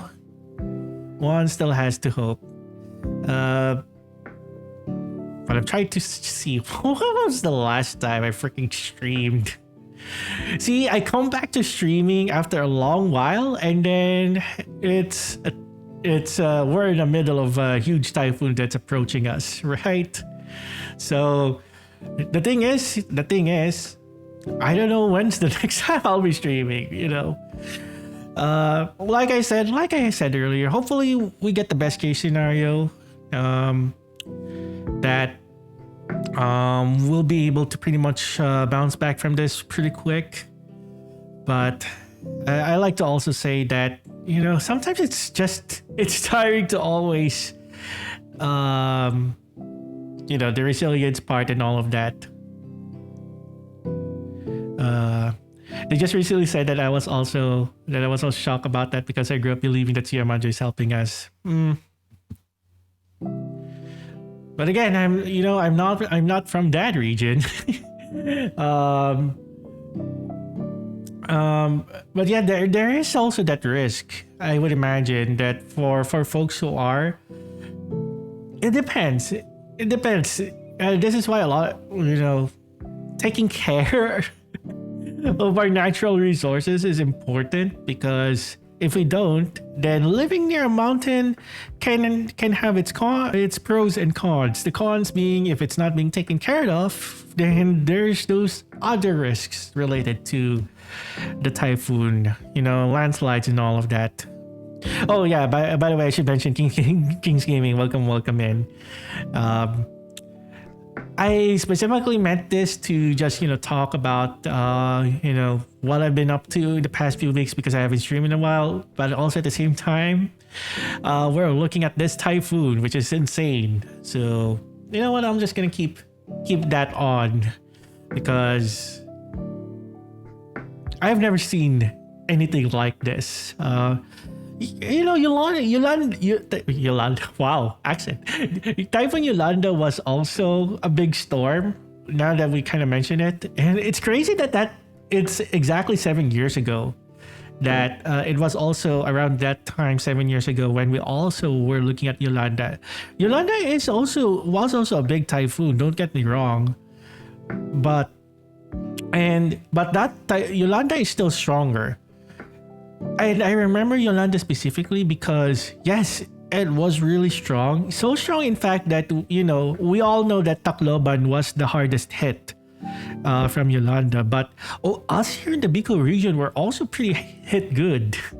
Like, if it were just like your typical, you know, typhoon, we would have the effects if it had landfall in our area. But that wasn't the case. Like, you know, we all remember that Tacloban was pretty much cut off. No power, no communication lines whatsoever for a few number of days. So I remember back then, because you know, Tacloban and the neighboring places were pretty much cut off because of how destructive this Yolanda was, that, you know, international media worked really hard. It was really difficult to get information out of Tacloban for a while. So I remember someone from the BBC contacting me at that time, because yes, I will disclose that because I studied journalism, I also do have contacts in the media industry, both local and international. So someone from the BBC reached out, and at that time we also didn't have power, by the way. But we still had communication lines. So I was one of the few persons who was able to give out initial information as far as what basically happened on the ground. Of course, I gave the disclaimer that it's way worse from where the typhoon made landfall, but even as far as the Bicol region, we also saw some damages. We didn't really had flooding, at least for that. Yolanda was really, more of the wind strength. Of course, that's where we first learned about, storm surges. We saw what happened to Tacloban again. But yeah, I did not meant this to be a talk about typhoons, but here we are. Considering what is happening right now. Yeah. But yeah, Kings, please also do stay safe. Anyone that in the Philippines that's watching right now, we hope to be safe. We hope that we come out of this in the best case scenario. Because sometimes, weather has been unpredictable, especially in the past few days. Again, like I said, going back to Christine last year. Was it last year? I can't even remember. I think it was last year. Like I said, Christine, it was forecasted. It wasn't even forecasted to be a strong storm, but because it brought so much rainfall, flooding. The flooding was the huge thing. Again, Bicol region, one of the hardest hit by the flooding. I know Southern Luzon as well, around in the Batangas area, for example. They were also hit hard by all of the rainfall. And then fast forward to now, we're now talking about all the flood control issues. And yet, after the initial wave of protests back in September, we still have not seen one person, at least not even one person, being jailed. Like we always, like what the people have been chanting, ikulong na yan, mga kurakot, wala pa rin nakukulong. Hanggang ngayon. And the fact of this, let's just look at Typhoon Tino. There were a lot of people who died in that typhoon compared to the earthquakes that also happened in the area. And of course, our thoughts and our thoughts towards the folks in Cebu. You guys have been in back-to-back disasters. The strong earthquakes and then now Typhoon Tino. Oh goodness. We did decide that we're also gonna send some of our used clothing over to Cebu. But yeah, nakalimutan. I don't like to really, I guess this is a little bit of dark humor, but the typhoons are literally reminding us right now that, wala pa rin nakukulong. Ito na, sunod-sunod na ang trahedyang nakikita natin. Cebu has been hit pretty hard. And then here we are. Luzon is the next one in line with this. So I'm sure there's gonna be a lot of discourse about this once the storm passes. And again, we hope, but again, facts of the matter right now, this is a huge storm. Huge in terms of size, but also we're definitely gonna see destruction over this. And again, it's passing through central Luzon, so there's gonna be a lot of concerns about, I actually saw one video of one farmer, getting concerned that yung palay nila hindi pa, it's not yet ready for harvest. And then we have a huge storm like this that's gonna pass through. In central Luzon, mind you, that's where a lot of our rice plantations are. So we're also gonna see some conversations around food security and all of that. Um, so, ayun. So again, looking at this, yeah, I think, well, I'm gonna be here for the next bulletin, guys. I think we will wait this out until the next bulletin at 2 a.m. Assuming, yeah, and then we'll have another one at 5, I think. Sunod-sunod na yan. As this storm continues to move closer, we will have more regular bulletins from Pag-asa. Right now, the weather is still calm outside where I am at. So, oh, sorry, I still have the phone plugged in. So, we were playing Project Sekai earlier. So let me see. It is starting to get windy outside, actually. So, and yeah, I'm just looking at the security cameras. Oh, you know what? I actually did. Okay, yeah. So, ayan tayo. So, sa province ako, I'm currently based. I'm currently based. Nasa Albay currently ako. So, so here in the Bicol region. So basically we are in the first line. And this is the reason why I'm looking at the track so closely, is because there's been a lot of talk of this track, this one right here, having the possibility of this going further south. And that's what's causing a lot of anxiety for us here.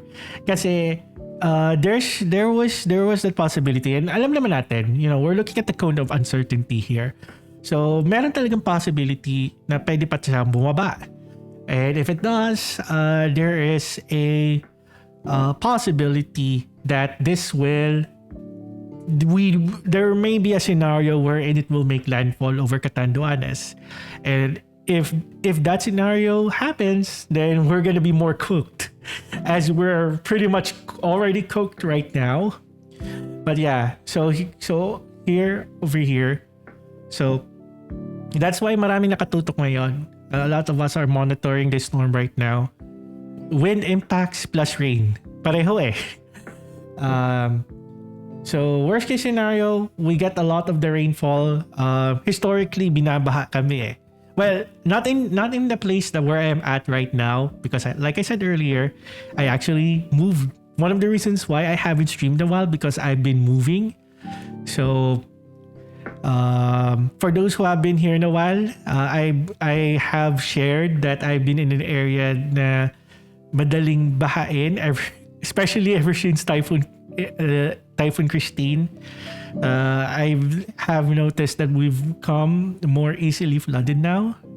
I wonder why. At kung sino. But yeah. So we know in the new place that I'm currently at right now, it hasn't flooded here.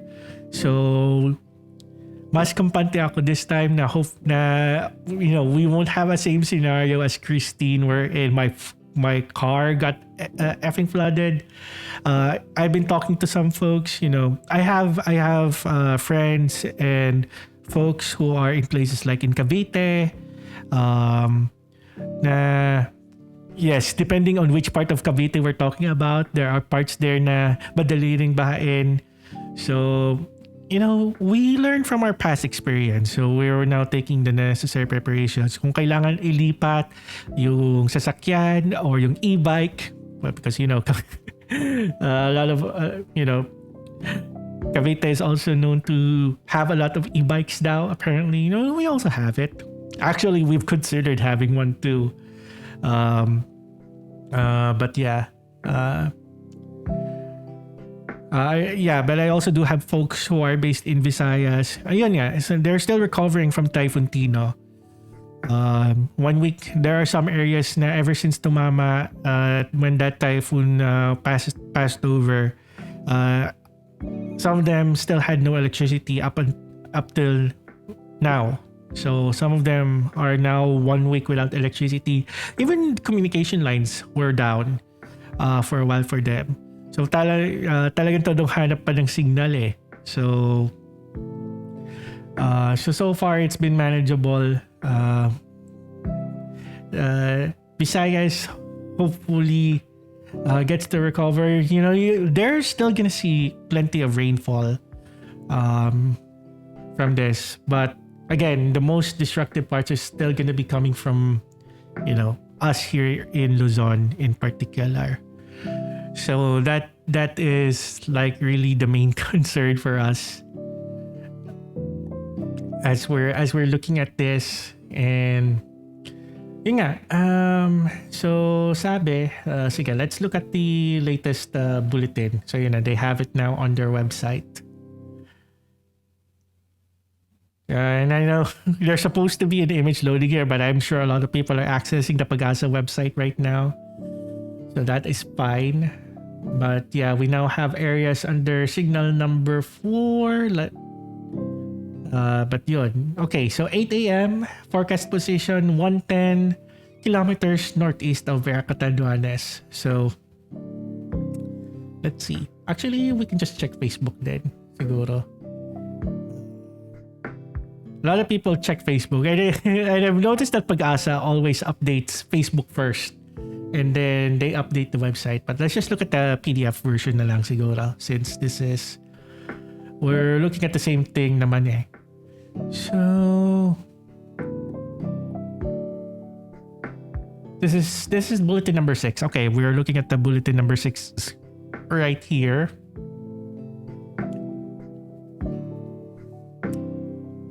So, sige. Sabi dito, so 8 a.m.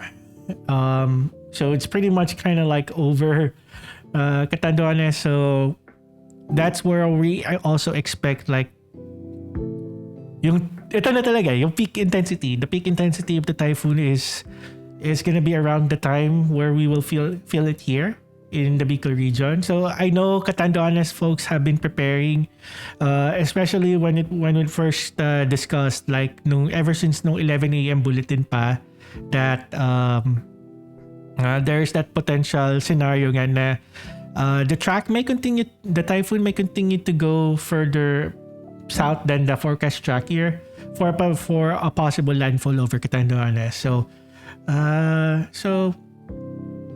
they're making the necessary preparations here over our neighboring province in Camarines Sur, Naga in particular.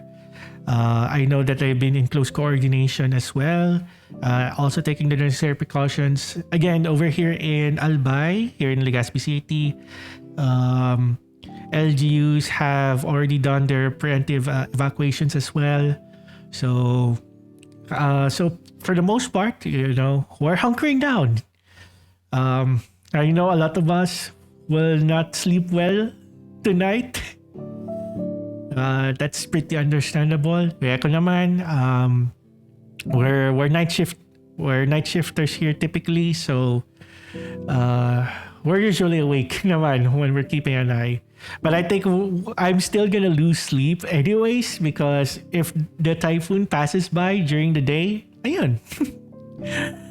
Medyo wala din tayong tulog. But yeah, I just checked our security cams. We're already seeing the rain and the wind. Because I barely, yun nga, naka-headphones kasi ako eh. So, hindi masyado makikita eh. But yeah, yeah, I do have the hand cam. So that's what I've been checking here. So yeah, it is already starting to freeze up. Look at this. So there has been some rain and gusts already that's happening outside. Let me also check, because I mentioned that I've been in the process of moving, so I still also need to check, what's going on in our in the old place that I used to stay in. So actually, yun nga. So let me talk about the moving. So this actually also happened around September. So there were a lot of things happening during the last part of September. Again, the September 21 protests was happening. So back then we stood in solidarity for all of those that are calling for accountability, especially now. So yun nga, there were some baka nakakalimutan na nga. So in a way, this is a way of reminder. This is a way of reminding that we still need to hold people accountable for this, because we really do. And ito nga nakakatawa eh. I know that one particular politician is coming from our province in particular. Ayan. Ayan lang kasi, taga Bicol kasi. And I know here in Albay, we have our own political struggles happening right now. But ayun nga, the forces are doing their thing. So ayun. Okay, let's switch back here and just continue to look at the satellite imagery. But yeah, current forecast shows that around 8 a.m. later is when we'll get the peak intensity. And yeah, this is gonna be a test. Typically, back in my old place, I have backup power. We also have a generator. So now in the new place, I brought my power stations over, and yes, I have multiple power stations. So there's one that powers the PC, basically. One other supplementary power station that powers, the monitors, because I have a multi-monitor setup and one laptop. And the laptop pretty much serves as like, the other computer, because you can only run your gaming PC, your desktop, even with a power station for at most at least 2 hours, unless if you go for the much bigger ones. I only have the standard power station.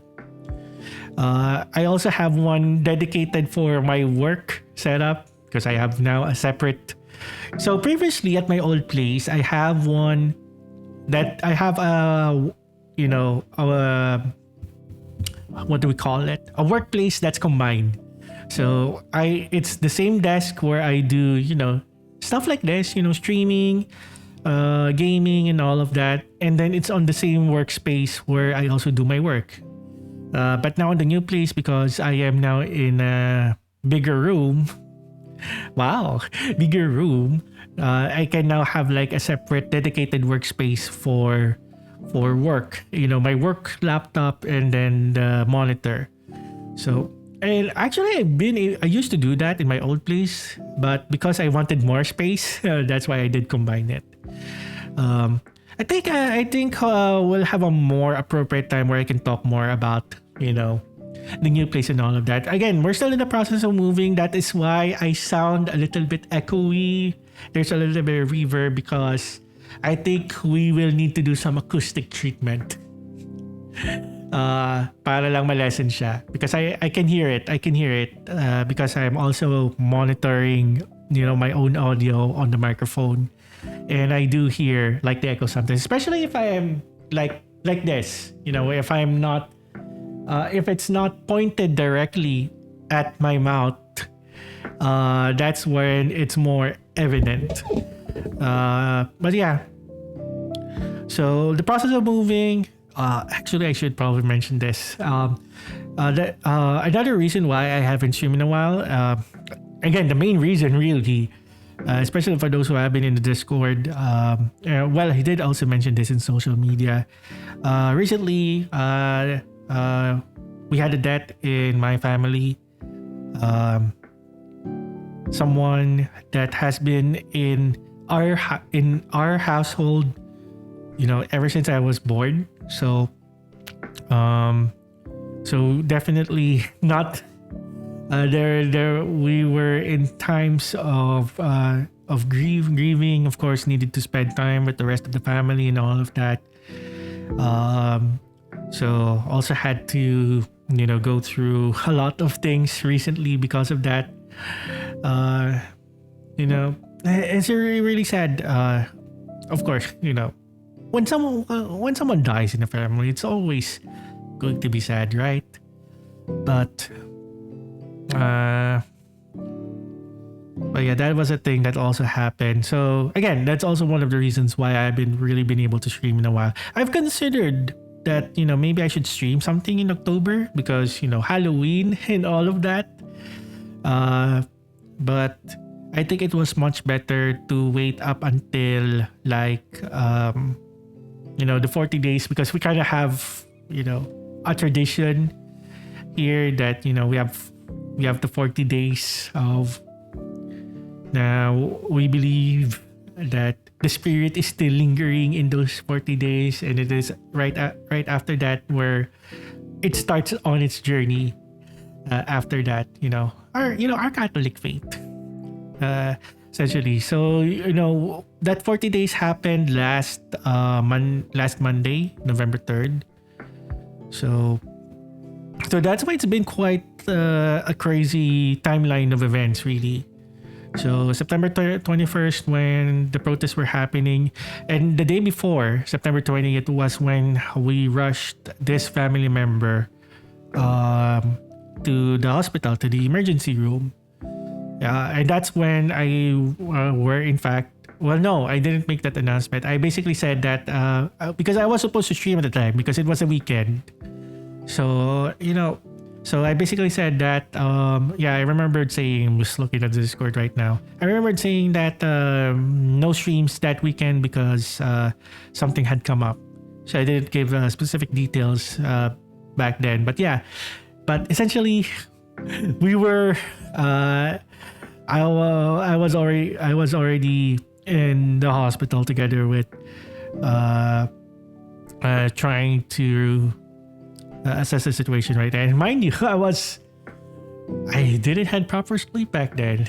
So, that was a rough couple of days. And of course, the protests happened the next day on September 21st. If I hadn't, if I didn't had that circumstance happen, having to rush said family member to the hospital and all of that, I actually would have planned to join in the protests back then. Because there were also groups here that were also planning activities and all of that. But yeah, priorities. We have to do, family comes first. But yeah, condition was really bad that for the most part, this family member has been in ICU for most of that week. There was only that one time that there was some improvement that we were able to bring them out of the ICU, but it did also worsen the following day. So that was so already during that week I already took the time off from work, and very fortunate again. I'm glad to be with an employer that has something like family care leave. So that in instances like this, wherein we really need to take care of a family member, obviously a family member that's in the ICU would let us use such a leave that's family care. So I did take that. We are able to take like up to 10, working days out of that. And I was intending to use the initial 5 days and, assessing if there isn't an improvement, then I'll take the additional 5 days the following week. But unfortunately, on that Thursday on that week, which that was September 25th now, so fast forward to the 25th, that's when said family member had already passed away. And I was just talking about that, I'll probably take another week because, condition wasn't improving. But yeah, because family member passed away, of course that means that I have to go into bereavement leave now. So that's basically happened.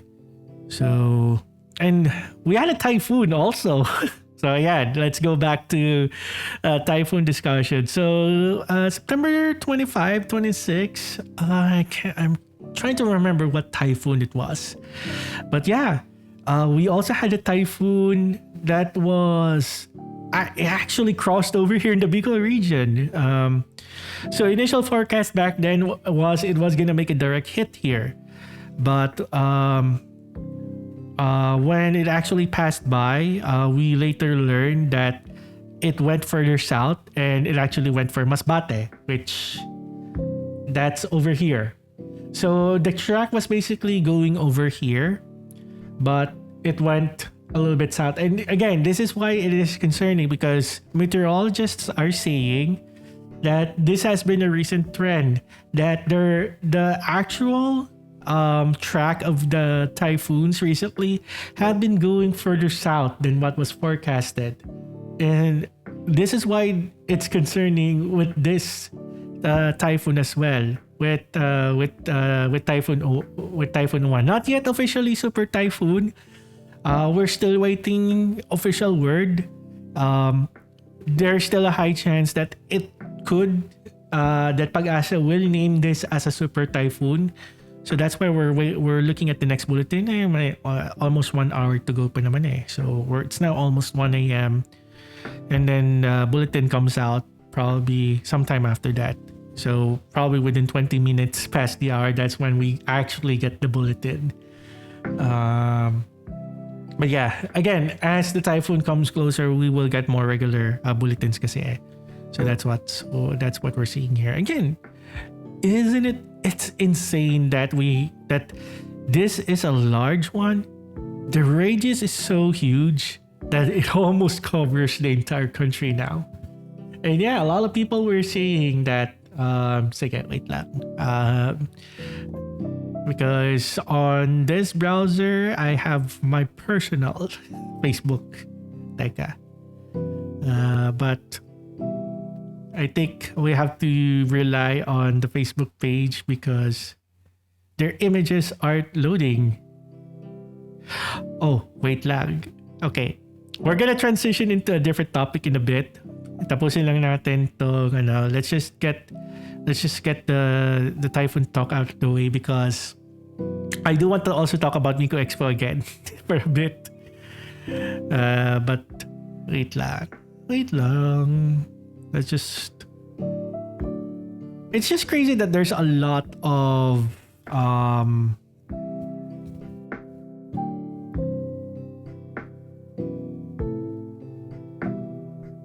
if we look at the map, the map where it shows the typhoon signal warnings. So this one.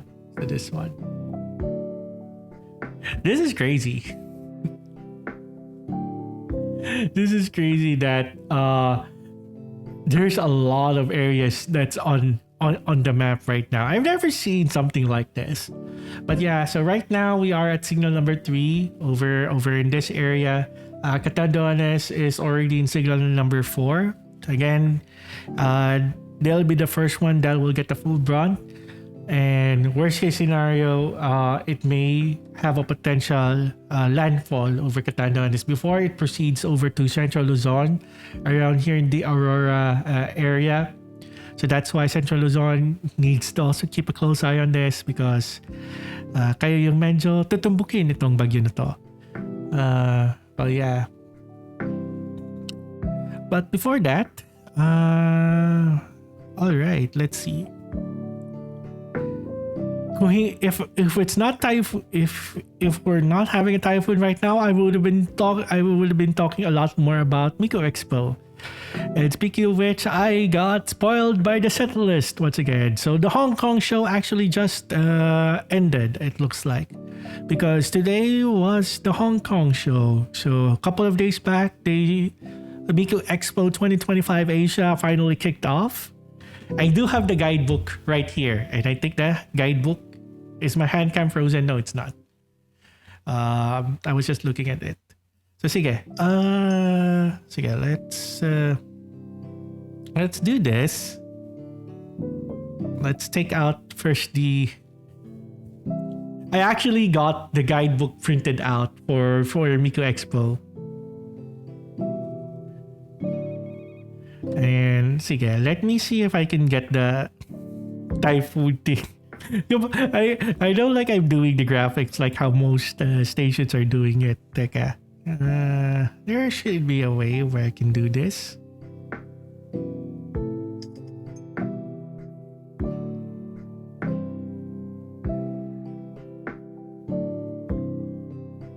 I think I could just get the window capture thingamajig.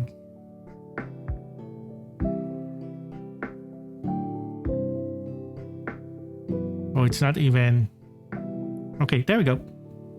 And then what we'll do is we just put that inset. We call it inset in the business. So okay, so we still have the typhoon monitoring on that, but yeah, I do have the guidebook printed out, professionally printed out too. So kating ko.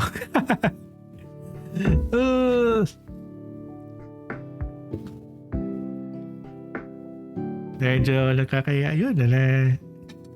You all saw that. The signs of aging are there. But yeah, I did had the Miku Expo official guidebook printed out, professionally printed out. So yeah, y'all are seeing this. It came out pretty well too. I guess that is to be expected. That's gonna be the case. So yeah, Miku Expo for the first time happening in Manila. So that is the most exciting part of it. So kind of wish that we also had some of the side events though. But you know, we don't have an animate. It looks like, you know, some of the other events here. We don't have it. Digital Stars event. Well, I guess in lieu of the Digital Stars, there's that one event that happened earlier. Same rave DJ party that's happening. But yeah, look at this. And it's nice that each city has their own artwork too. So we have the main visual over here. You know, we have sub visuals that we are seeing.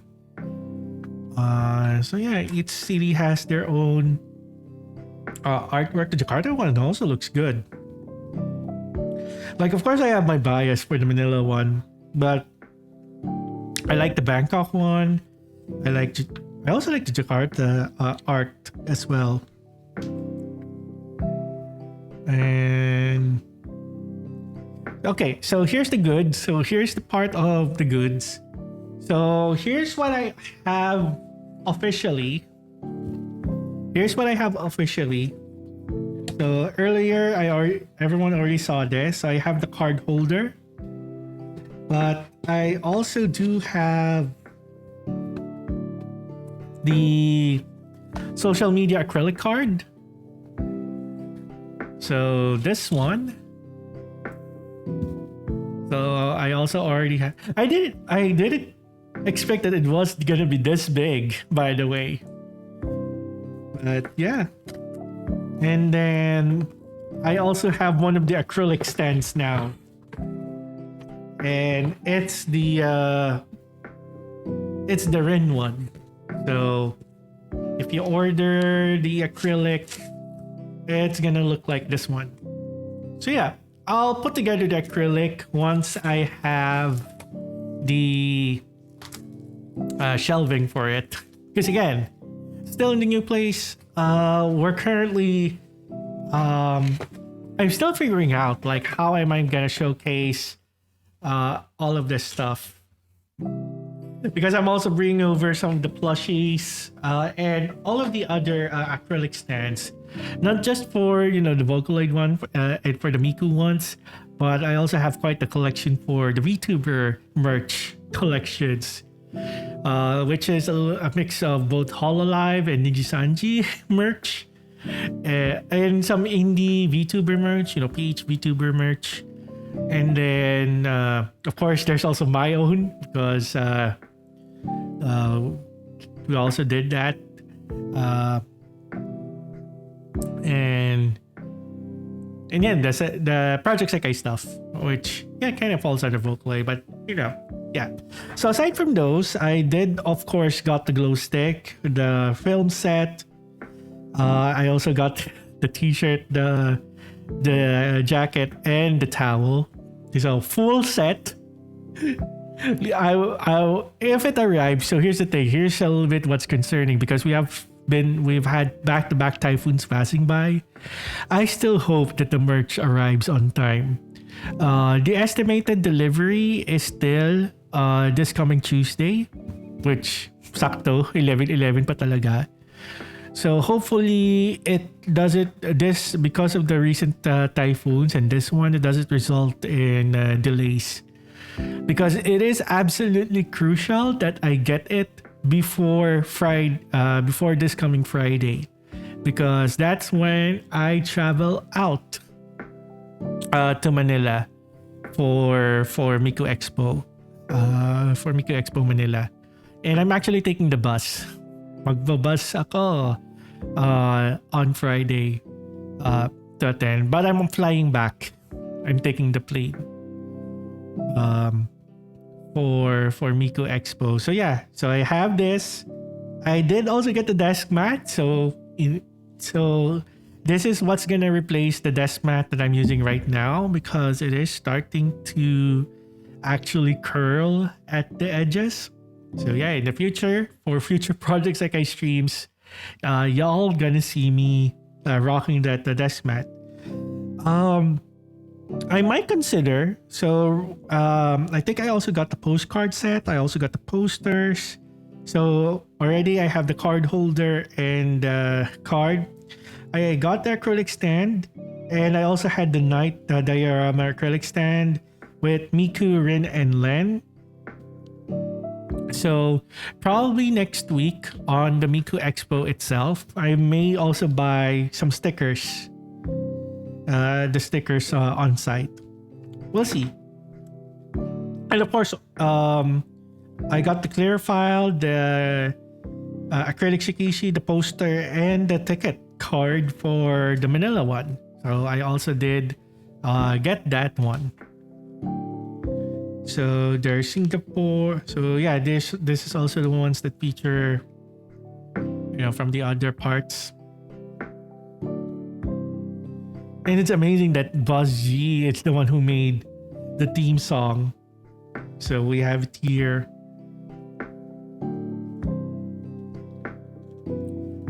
Really cool stuff. And then, we have some 4 comas.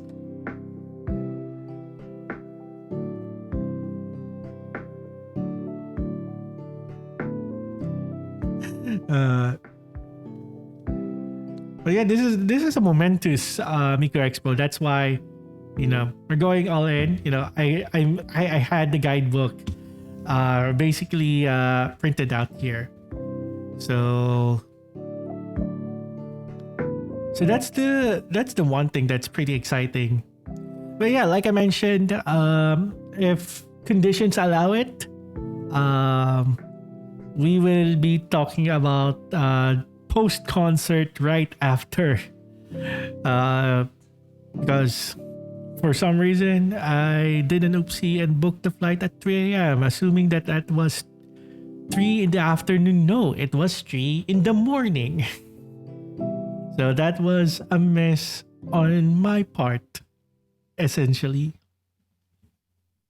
Let's do type in chat and chatting, because that's pretty much what we're doing. We're keeping an eye on the typhoon, but we're also chatting right now. So yeah, that's Miku Expo. I did buy, an extra light stick, just in case. I already have light sticks. And I guess let's talk about it, because for those who have been aware of Miku concerts for the longest time, there used to be restrictions on the light sticks we can use. Actually, for the Bangkok show, I've heard someone that unofficial light sticks was stated that they're not allowed. But I think for Miko Expo they can be a little bit lenient. I mean, this light stick kind of looks like the official one too. You know, that it's just it doesn't have any prints and all of that. And technically, because we have like the film set.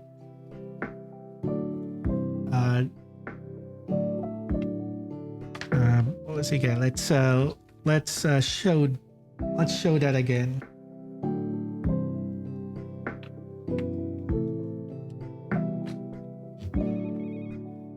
Let's show what it looks like. So the film will technically also fit here in this light stick, because you can just you can twist this out and then take out the film, and then you can replace it with the Miku one. So I think we should be good even if we use light sticks like this. I'm thinking of getting another generic light stick, because definitely I'm using the Miku one for the official light stick, but I like to also use the Rin and Len one, especially for the Rin and Len performances. And the colors are also here, so it works. It kind of works either way. So yeah, we have ourselves ready for all things Miku Expo related. So, and this has been like, how long have we been? I guess just to rephrase what I've already said earlier in the stream, like we've waited. Well, first of all, it's been a long while since Miku Expo has been in this part of the world. The last time that Miku really had a show in Southeast Asia was back in 2017 for Malaysia. And yeah, back then, Miku Expo was always single venue. It's not like a full-on tour like what we're seeing now. And I'm glad that that's now become the trend. And like I said earlier, one of the things that's making that possible is really the LED screen. Because as much as I also would like to witness a Miku concert that's hologram, I also do understand the logistics of it is pretty difficult. Like, all of the projections, setting that up. And of course, with the hologram projection, we're kind of have to be restricted with the light sticks that we need to use. A light stick like this will not be allowed. I don't have the official Miku, because I do have an official Miku Expo light stick already from the 2022 rewind, and the light stick for that one is pretty dim.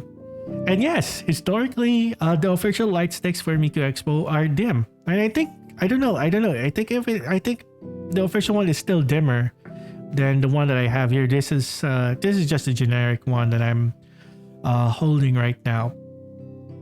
But going for an LED screen does allow them to easily go to more places, because logistics. They can source. Technically, they can source the LED screen, locally in each city. Just rent it out, because it's pretty much becomes standard for most events to have one. But I get that there are concerns about the LED screen. It kind of just looks like a huge TV. It kind of takes out a bit of the virtual experience. But the key thing here is they just need to do the execution right. Doing a virtual concert with an LED screen can be workable. So I kind of saw the stage setup already for Bangkok. I haven't seen one for Hong Kong if it's similar. So I'm sure if I go back to Facebook, I will probably see some photos out of it. But I did notice that they have a much larger LED screen now, and the stage design is pretty cool. They just need to work those things out, because I think the best example is we have to look at how like Hololive does their concerts. They're able to execute it well. They can put stage elements on the screen, on the LED screen as well. And I think it will look better that way. So yeah, as much as again, the bottom line is, as much as I like to also see like, you know, like the hologram projection one, it is just more cost effective. That's really the end point of such a discussion. So there's that. And again, I'm all in for, if this is what it takes to finally have a Miku Expo here, so be it, because it's still surprising. And I still can't believe that we're finally having one here. After having it as a dream for the longest time. You know, ever since that, you know, I was in when I was still early in the fandom, and yeah, I got into Vocaloid full disclosure back in 2012. So I have been in the Vocaloid fandom for more than a decade now. Vocaboomer, if you like to call it. So, but yeah. Let's see again. Let's stick to the topic of you know, the upcoming Miku Expo. Actually, I do want to let's check the chat, because I am in a few group chats. I'm starting to make my way into the Facebook space. Wait, I accidentally minimized all of my windows. Wait lang. That's not what I meant to do. Oh, wait, let's look at some advisories here. Okay. All right, an advisory from the National Grid Corporation of the Philippines and GCP at 1 a.m. So far, transmission lines and facilities are under normal operations. Yeah. That's gonna be a concern. We may likely get some power outages during the day, so that's why I'm just having all of my devices charged up. I'm mostly gonna shut down this PC once we start to see more rainy weather. Also, props to one of our malls here. They closed early for most of the mall, but they kept their supermarket open up until 9 p.m. And of course, we had the curfew at 10. Oh, here we go. Oh no, this is the shows from the Bangkok. See, I'm just scrolling through Facebook right now and then just saw random Miku Expo post. Yeah, see, a lot of people are still active, which is to be expected. There, a lot of people are watching, and again, monitoring the typhoon. Again, under normal circumstances, I would have just continued yapping about what I was planning to talk about, but at the same time, we're turning into a typhoon monitoring stream. So in between, while we don't have that much updates yet, again, the next bulletin is gonna be by the next hour, and that's probably when I'm gonna go. But yeah, so we're looking at this. And then we have some commentaries going on right now. So shelters are available. Again, you can look at your local resources for information. I'm just here to give as far as, you know, as it comes in. Oh yeah, and of course there's a concern about Lahar. You know, we're near Mayan volcano, but we're not that close to be affected by potential Lahar. And yeah, that's another thing. Like, I remember, you know, I think the most impacted storm still, yes, Christine is one of them because of the flooding, but I still remember Super Typhoon Reming. And that was way back in 2006. I was still but a wee child back then when Riming was way worse. Still, definitely. Like in terms of flooding, yes, Typhoon Riming did bring worse flooding than what Christine did. But of course, Christine was way fresher. But yeah, when I still remember Super Typhoon Riming because it had that combination. We had almost zero visibility because of the rain back then, and we had flooding that really went high. And that still remains to be the worst flooding that we still got. And then we later learned, again, just talking about the Lahar threat as well from Mayon volcano, we had entire barangays buried in mud back then in Typhoon Riming. And I remember we also didn't had power for a month. So Typhoon Riming struck, and this is why I remember all the details because of how memorable it is. But yeah, I remember it struck. I think it struck right on Bonifacio Day. I think November 30th. Yeah. So we went for an entire month back then without electricity. The destruction was so bad that we had a lot. There were a lot of other electric cooperatives helping out, like from the nearby provinces, or no, not even nearby provinces, across the country. And then I remembered that MMDA also stepped in and brought in signages, road signages. So it was interesting to see that we kind of saw that we had road signage like in this part of the country that is it's literally your MMDA road signage, like the pedestrian and all of that. Yeah. So a period of time we also kind of had that. So yeah, like I said, let's switch gears again. This is gonna be one of those that's we're all over the place with our yapping. Sige. Set list for Miku Expo. I'm not gonna share the set list. What I can say, it's a good one, and I've already been spoiled by the set list.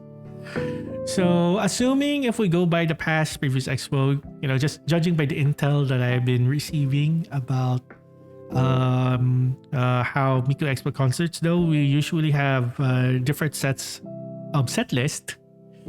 So there's a different one. I'm trying to figure out what was the difference between what was the one in Bangkok tapos the one in Hong Kong. I'm currently looking into that. And also, Rex, thank you for checking in and contributing to the new stream challenge. Oh my goodness. It's still a long way though, but it's gonna happen soon. But yeah, thank you for the lurk. But yeah, going back, I'm trying to go back and look at the set list. Let's compare. I'm gonna look at it, compare it, but I'm not gonna name any specific songs. But yeah, I've been seeing a lot of positive feedback about the set list for this Miku Expo. And I like it too. Like literally almost all of the songs I recognize. So definitely I'm gonna have a good time with this. So wait lang, let's look at the set list. Tingnan lang natin. So we now have a second set list. So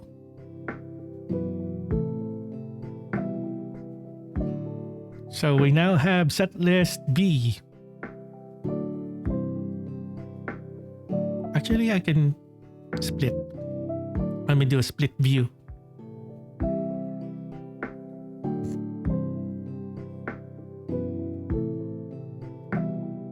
Sige, let's no, itong gawin natin.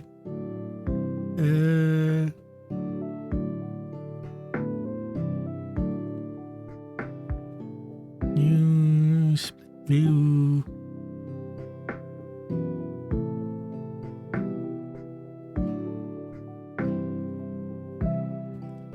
So let us compare.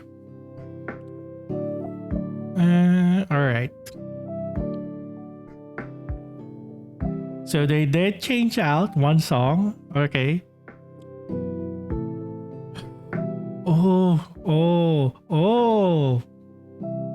They switched out the Kagami no Rinenland song on this set list. Okay.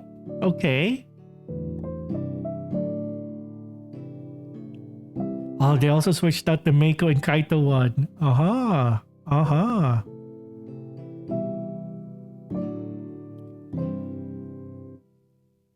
my goodness. I really can't believe that there are some songs here that is on the list.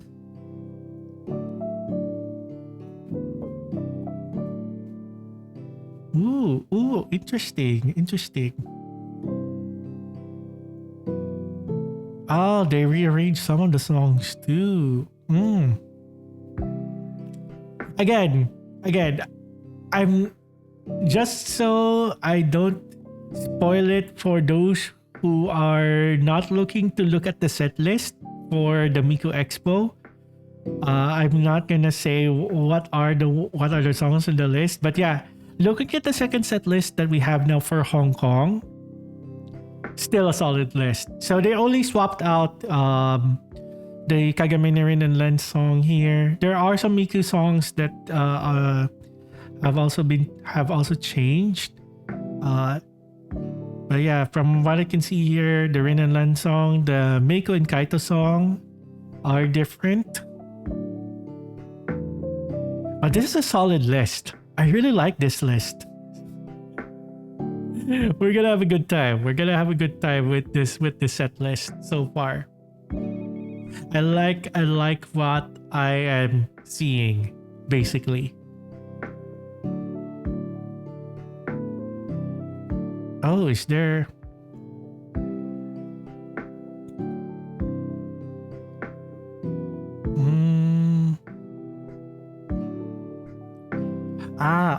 Okay. So apparently the later part was an error in their initial post, but otherwise, yeah. Just looking at the list here, it's pretty good. It's a pretty good list. I like it. So a lot more things to be excited about. So yeah, pretty much the plan here is there is a possibility that I could stream. And technically, this could be the first time that I'll be doing an IRL stream. Where literally we would be on location. So we will see. We will see how it goes. I think I have the necessary equipment to do such stream. So we will see. But definitely we will have a stream where we will talk about Miku Expo again next week after the show. Because right now, this is likely the only stream where I'll be able to talk about it before the expo starts. So yeah, I know we're looking at the the weather situation above me right now, and we are going into an ad break in 5 minutes. We will take that ad break, and then after that, I'm gonna also talk about like what my streaming plans are essentially, and we go from there.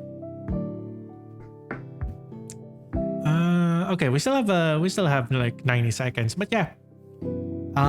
Part of what I originally wanted to talk about to you guys is streaming plans, which I know is still gonna be a little bit wonky because I don't know what the aftermath of this typhoon will bring. So let's just talk about best case scenario, worst case scenario after the ad break. I think that is gonna be the best plan for this. So okay, we'll go into an ad break. I'll go into BRB for a bit, and then we'll be right back. Christmas and happy holidays. just traded with 14 forget views. the love we have for Jesus. Let him be the one to guide us as another new year starts. It's in the spirit of Christmas. We always sing in our hearts. Perfect timing. Perfect timing. Puro, welcome in. Welcome Raiders. Welcome Raiders. Teka, I will need to snooze the ads kasi mag-ad break na sana. I like how you sing this at September 1st. Nasa cue siya. I've been waiting for the time to struck midnight so that I can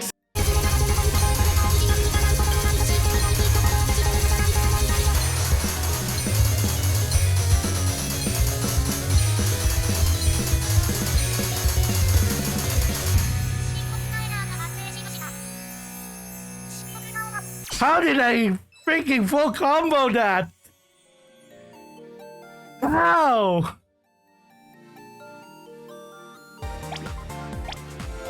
Yami Nabe is now banned next stream.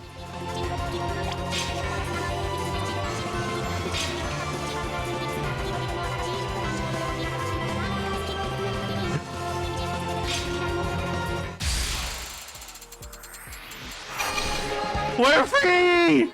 We're free! Yes! Finally! Sticks just within reach. Let's do this.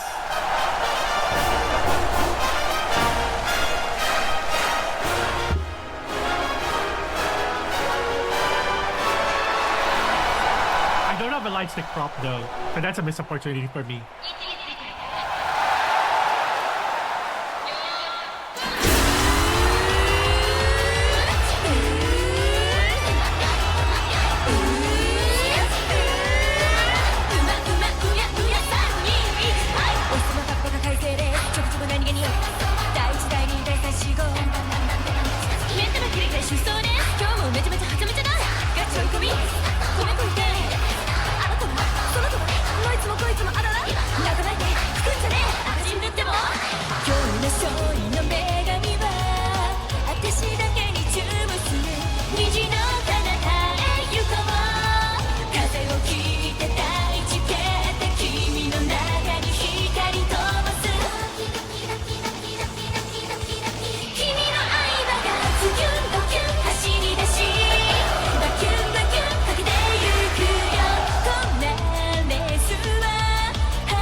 Look at this. The window sekai. Isn't it pretty? Okay, I do need to look at all of the practice scores I've gotten from all of that tiering.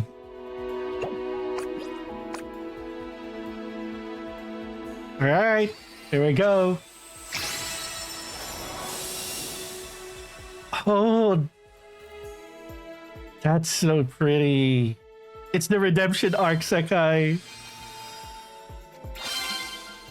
And we get the costume. The costume that's for discard right here. Okay, maybe I can turn on the lights now. Okay, there we go. I have a closer look. Now I'm torn which costume I like to use. Oh, no side story. Okay, that's fine. 36 sa bola ng letter N. Bola. Yeah! Ayun, 70. May bingo na. Bingo. Panigurado. My God. Sila nag-bingo. Ako na naman! Si Ransol eh. Nakakainis talaga yung number na yan. We will Tatlo na lang, oh. acknowledge Rans, pero nanalo na kasi siya kanina, so we still have Sige, kayo naman. there's still another winners. Don't worry. Meron pa. Di pa tapos. Oh, may pag-asa pa. Okay, let's go, baby. Oh my Tuloy nyo! God. Tuloy nyo! Rans already won kasi, so hindi pwedeng siya lang di mananalo. He gets all of the Steam gift cards. Tatlo na lang. No! The luck was insane during that bingo game. Oh my god. Yeah. I'm glad that Shadow of the Cat Frosty Tools for also developing a Clips player. Best suitable for BRB screens because yeah. I didn't know there were some other clips. There are clips that I haven't seen before too. So I'm glad that it does a better job on that one. But yeah. So we are back. We're still here, keeping an eye on the typhoon. But at the same time, we are I'm also gonna keep on yapping. Because actually again, this was the main reason for me for streaming today. It's just the yap. But yeah, before the break I was gonna say that, you know, I'm gonna talk about like what are pretty much future plans for streaming.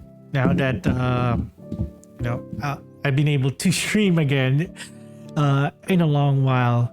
Now that you know, pretty much settled into the new place for to be able to start streaming again, although not yet 100%. You know, we already have the internet, which okay, I will say that I actually did upgrade the internet. So I am now going on a much faster internet, and I think what this means really, I will need to test this out sometime, but this basically means that I can open up myself for potential more multi-streaming. And this is also me anticipating that with Twitch also implementing a feature on mobile, even though, you know, I can say a lot of things about Twitch mobile, but there is that potential possibility that Twitch is also gonna go and implement a vertical streaming. And I have been doing vertical streams on YouTube for a period of time, and I'd like to start doing vertical streams again. So I may do that again with the Project Sekai streams. So if ever that you haven't, in the off chance that any of y'all haven't subscribed to the YouTube yet, there you go. I do have two channels. The main channel will be the one where I do the streams, but I also do keep a VOD channel for all of the Twitch ones. But the VODs here on Twitch are also gonna be available for a much longer time. But yeah, YouTube doesn't have a limit as far as how long the VODs will be. So yeah, those are being reposted to the VOD channel there. Because if you subscribe to those, there's a higher chance that if ever that you are scrolling, I am very much guilty of this, but if you also do scroll, then you may encounter my stream at certain times. So streaming time. Okay, so here's the first thing that I will say. I will most likely go back to streaming around my evening. So I would say probably at around I usually stream at 8 p.m. my time. So maybe around 8 or 9 p.m. Will be my usual streaming times again during the weekday. On weekends, I may be able to start stream at around 9 or 10 or 10:30, maybe 11. That depends. Depends on how well rested I am, because honestly, that's always gonna be the factor. If something happens during the day, again, for example, what we're seeing right over here, as it is expected to pass by the area by essentially by once the sun rises here. We're actually already feeling the rain. It's also getting a bit gusty already outside. It's already raining and gusting outside.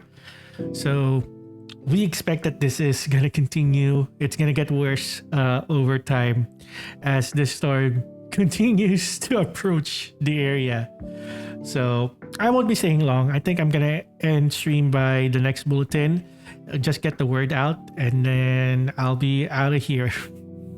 And yeah, we're already hunkering down. That's basically what we're doing here. And as long as we still have electricity and a working internet connection, I might as well pass the time by doing this stream. And I essentially just update everyone since I haven't streamed in a while.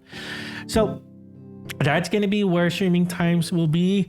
As far as the next stream goes, again, kind of unpredictable right now because of the ongoing weather disturbance that we're having right now. But assuming that, let's say, for example, oh wait, it's already Sunday. No, it's going to be Sunday. Okay.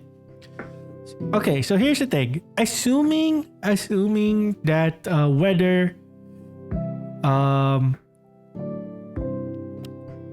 if we still have power or internet by tomorrow, then I will be able to do another stream tomorrow. And I think that's when we will test out some of the multi-streaming stuff. I will provide updates. But just in case that I don't post a social media update or a Discord sometime tomorrow, then, probably just assume that we're offline or this typhoon took us out. And I hope that doesn't happen. Best case scenario, we let the rain and the wind pass over here, and then we may get a power interruption, but it gets restored right away. I'm a little bit concerned about the internet though, because the internet line is not really in a very secured spot right now. Because the place that I'm staying right now is still not fully complete. It's just this particular room is already good, so that's why it's now able to be occupied, especially now with air conditioning. My goodness, the air conditioning does make a difference in an area like this. So we are all good there. So assuming best case scenario, I'll stream tomorrow. If not, then just stand by for updates. Probably the following week. This does also mean that I'm trying my best to continue to be more active still. I know that I've been doing a lot of networking lately, so that's why you've been I've been involved in a lot of other a lot more collabs. I've always been on the lookout, but I think I've done a lot more collabs as a streamer recently. Well, except for the time that I haven't streamed in a while, but prior to that, I've done a lot. So I think that's something that I do like to continue. I know there is a couple of things that's on the radar right now, so I will keep an eye out and see if there's anything that I more than be willing to involve myself in. But there's pretty exciting stuff, and of course, holiday season's coming up. We're already in November. As you can see, okay, I pointed it right correctly the first time. As you can see over there, we're down to 45 days, 22 hours, 16 minutes, and then some seconds until Christmas. So typically, once we approach the holiday season, that's where I get a lot more availability as well. So I will say there will be more streams coming up. I really do want to start picking things up again when it comes to streaming. It's just that circumstances in the past weeks have really been difficult. But I think I am getting myself ready to at least do some streams again. I wouldn't say that it's gonna be at the same level, and I've said this before everything that has happened, that it's not gonna be as regular as how I used to do it. But at least I still want to commit to at least a regular streaming schedule, even if that means that I may have to only do 1, 2, or 3 streams in a week. Well, 3 streams a week is still pretty good, but at least at the minimum, even at least once a week would be now really the goal. As long as we start having that regular cadence again at the very least. That's pretty much what I'm hoping.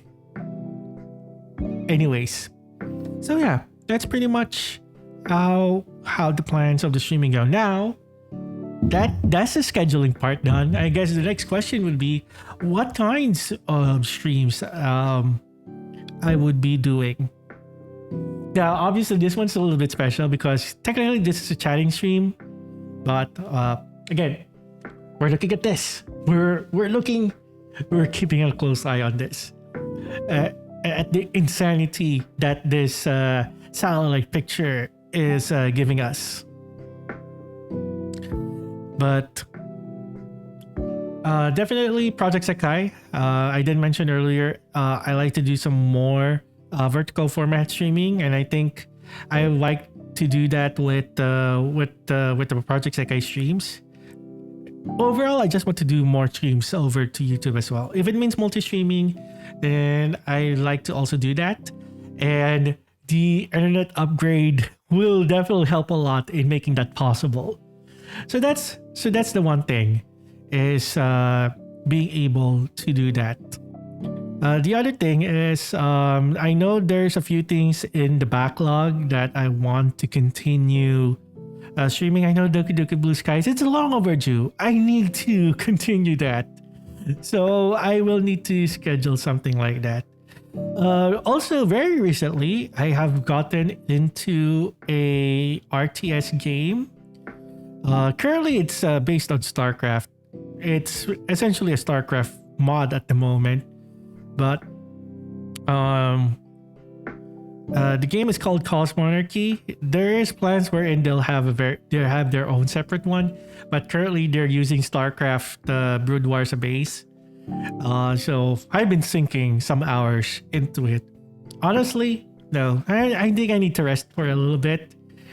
So I'll just wait. So that's why we're waiting for the 2 a.m. bulletin from Pag-asa.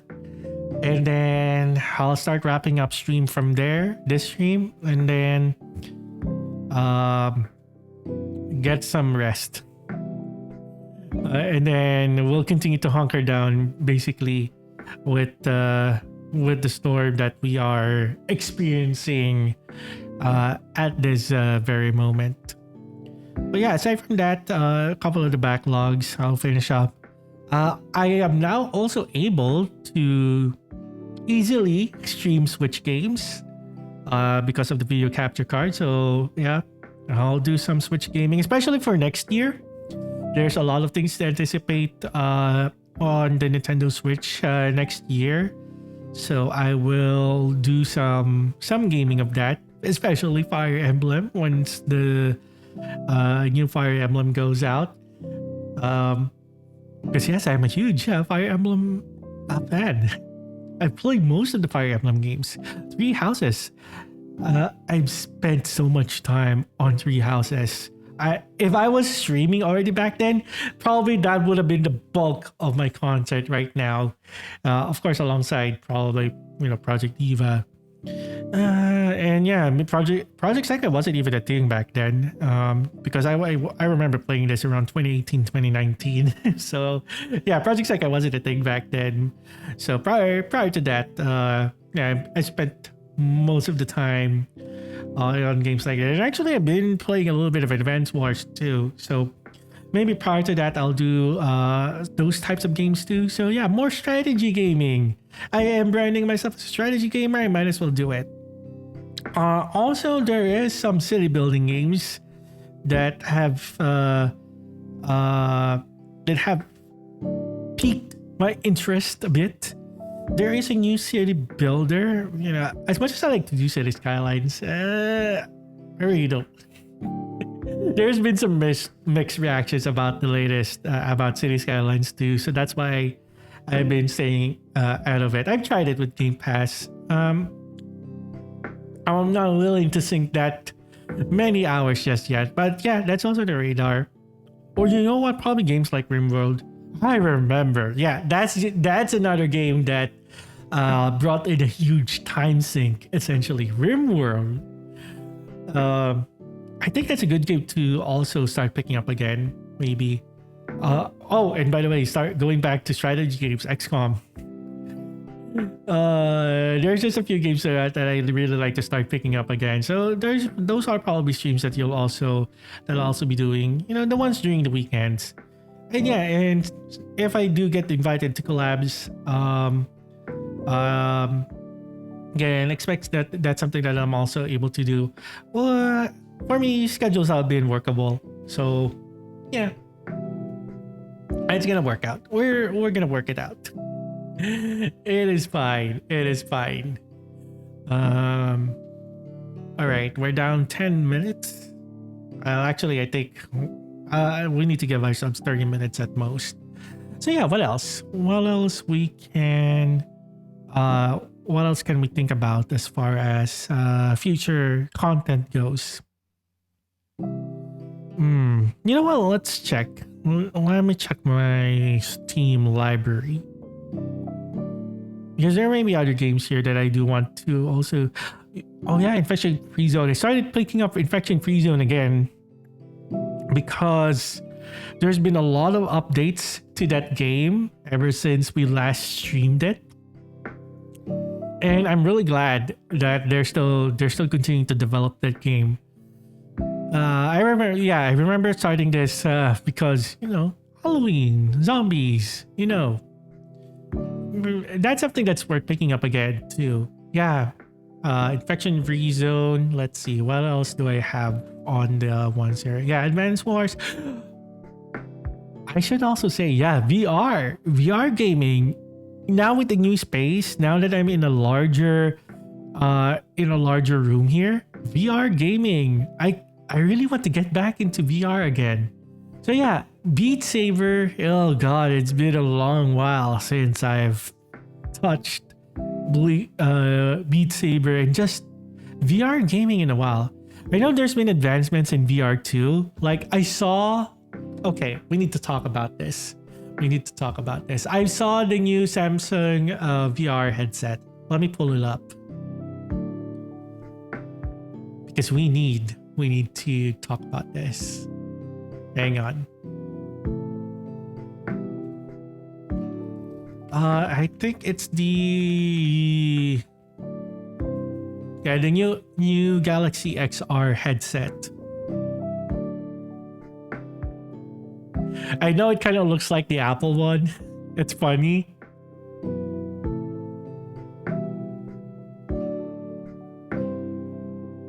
But it's really good. It's good. It's gosh darn expensive though. Not gonna lie. Well, that is really the case with VR. Like I know the Quest is still really the most accessible one, and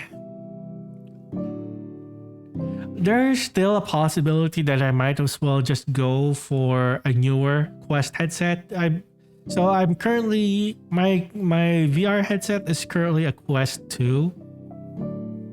It's fine. I like it.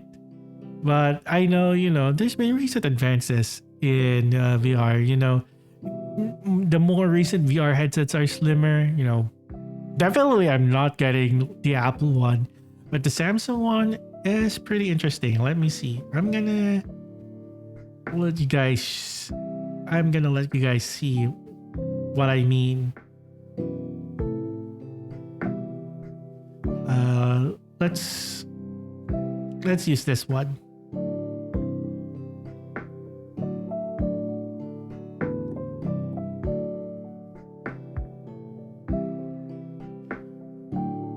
See what I mean with this? Look at this.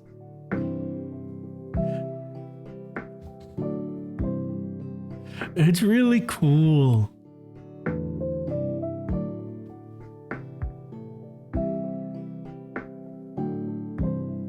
Okay, let's skip. And of course, you know, Gemini integration, yada yada yada.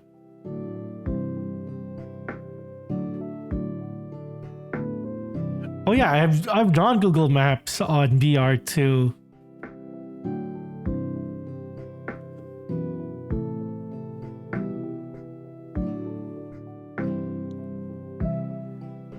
Yeah, doing Google Earth in VR is also pretty amazing. I've done my share of being in VR.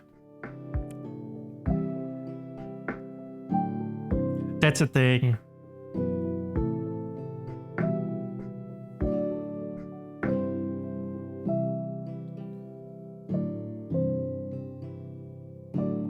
Oh, Google Photos in VR. That.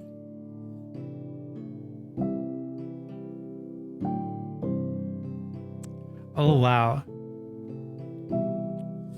Technically, I could charge my VR headset right now and just get it recalibrated, set up, and all of that. I should probably do that. I'll go ahead and charge my VR headset after, because I've already replaced the facial interface. It was leather. The leather was already disintegrating, so that's why I haven't used it right away. But yeah, here, let's take a look at this one.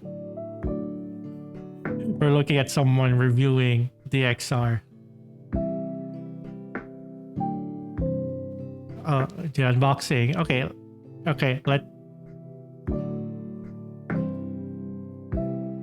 Again, it looks like it's funny that it looks just like an Apple Vision Pro. Well, not just like, it's similar. It's similar to one. Okay, so yeah. Look at it. It's so slim now. My Quest 2 headsets kind of protrudes.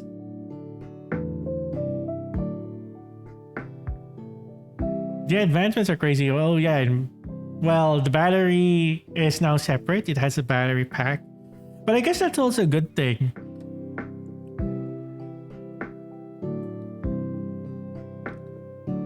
And I know pass-through is a lot better now too. I assume it is. Well, obviously, if I do get a new VR headset, it's gonna be better. It's gonna be improvements either way. Because yeah, my Quest 2 still has the black and white pass-through. At least we got the hand controls, the gesture controls. So there's that.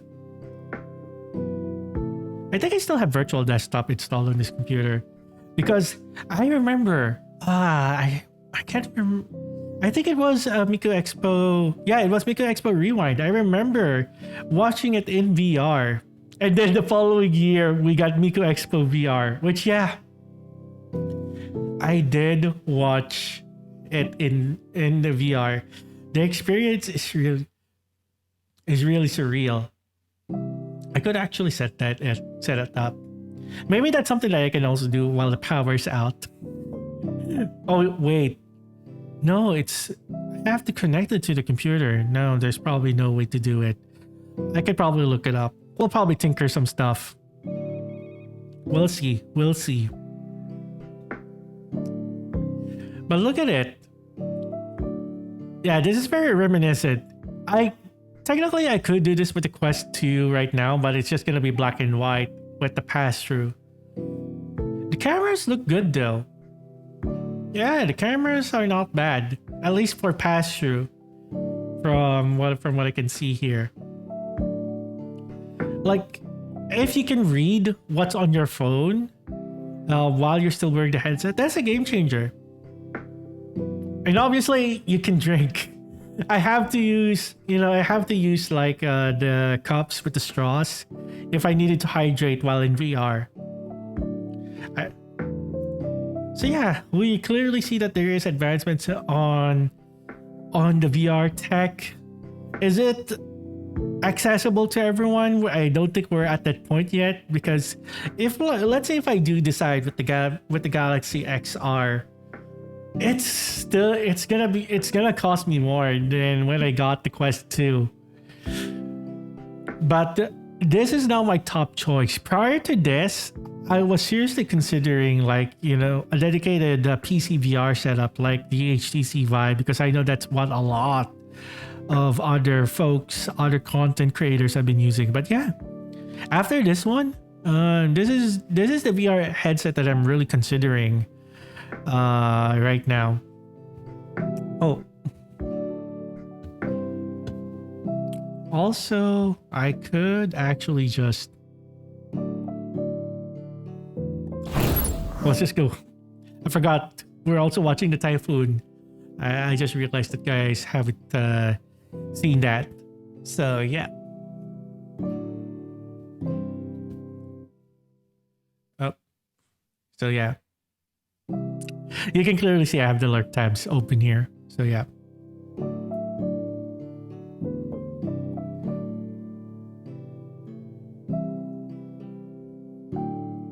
Oh, sorry about just sniped something.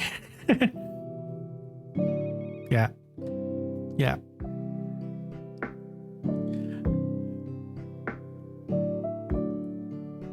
But yeah, it would be interesting to do sekai on this too. Like you can imagine, since it's Android, technically you could put sekai on it and then you can widen it, for the virtual shows. And then if you're playing, well, it's gonna be a little bit difficult. I would imagine this is way difficult to do. But Project Sekai in VR would be a good stream idea too. Like literally. Yeah, okay, let's imagine this. That, okay, I'm gonna sound echoey for a bit because I'm moving away from the microphone for a bit. But imagine, because I can do something like this. And then y'all are seeing it.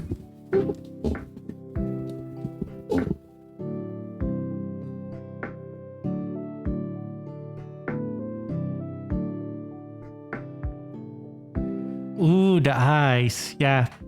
Yeah, that's gonna be one constant struggle that I'll have with VR because I wear glasses. Yes, the glasses are real. I wear glasses IRL. Yeah, that's gonna be a concern. Okay, let me just go ahead and check if we have an update. We don't expect that they'll do a bulletin at the top of the hour anyways. See, this is my setup for Quest. But yeah, now we have AI. We have Gemini.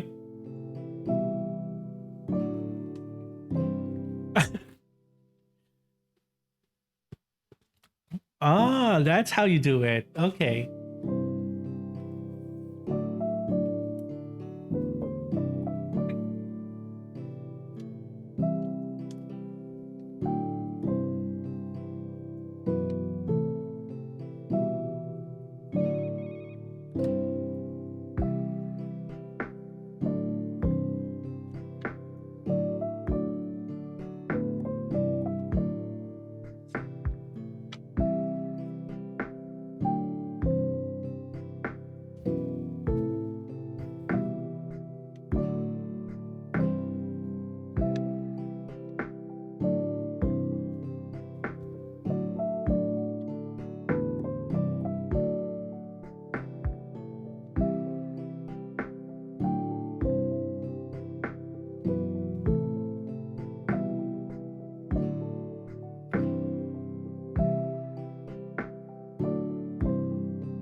Yeah, it does look like an Apple Vision Pro. It is. Well, yeah, they did. But yeah, this is really interesting. So yeah, if I do want to mention that yeah, VR, I could do some VR. Let me just set up. I haven't streamed in VR before, but that is a good. That is something that's on the pipeline now. Now that I'm in a wider space. Like, let me just talk about the new room. Basically, I basically have a more dedicated space now. Now, granted, temporarily, you know, it's starting to become more like an apartment room right now because you know the fridge is technically here at the moment, and then the microwave and some other stuff. But once the kitchen area is kind of finished, then those gets moved out, and that basically means that I have a much wider space. And then there's another room next to the one that I'm here right now that I'm also gonna put a claim in. So that just means more space. We have, as funny as it is, we have a lot of plenty of rooms here. Some of this we most likely will be renting out. But and as you realize now, I will say that I am potentially exploring like another business venture. Like, yes, I know there's already the coffee shop, but this particular business venture is something that, you know, I can do myself. Okay, that's the extent that I will say right now, because that's more of a next year plan, really, not necessarily like at this year. You know, because, well, we're just down to the last 2 months anyway. Okay, we're seeing the satellite pictures are getting updated. Let's see.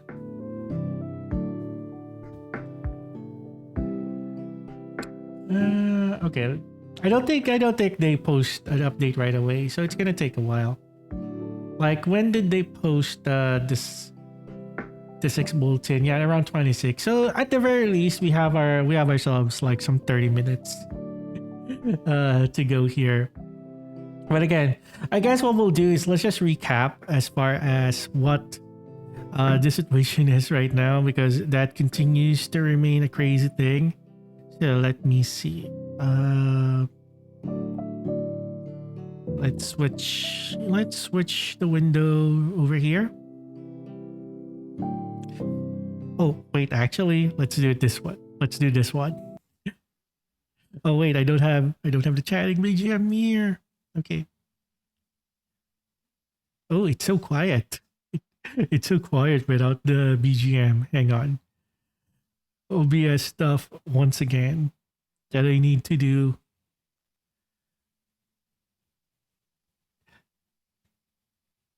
Okay. Oh, is there not a way?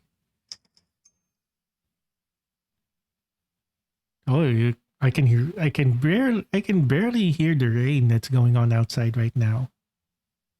Okay, we got BGM back up. But yeah, basically, okay.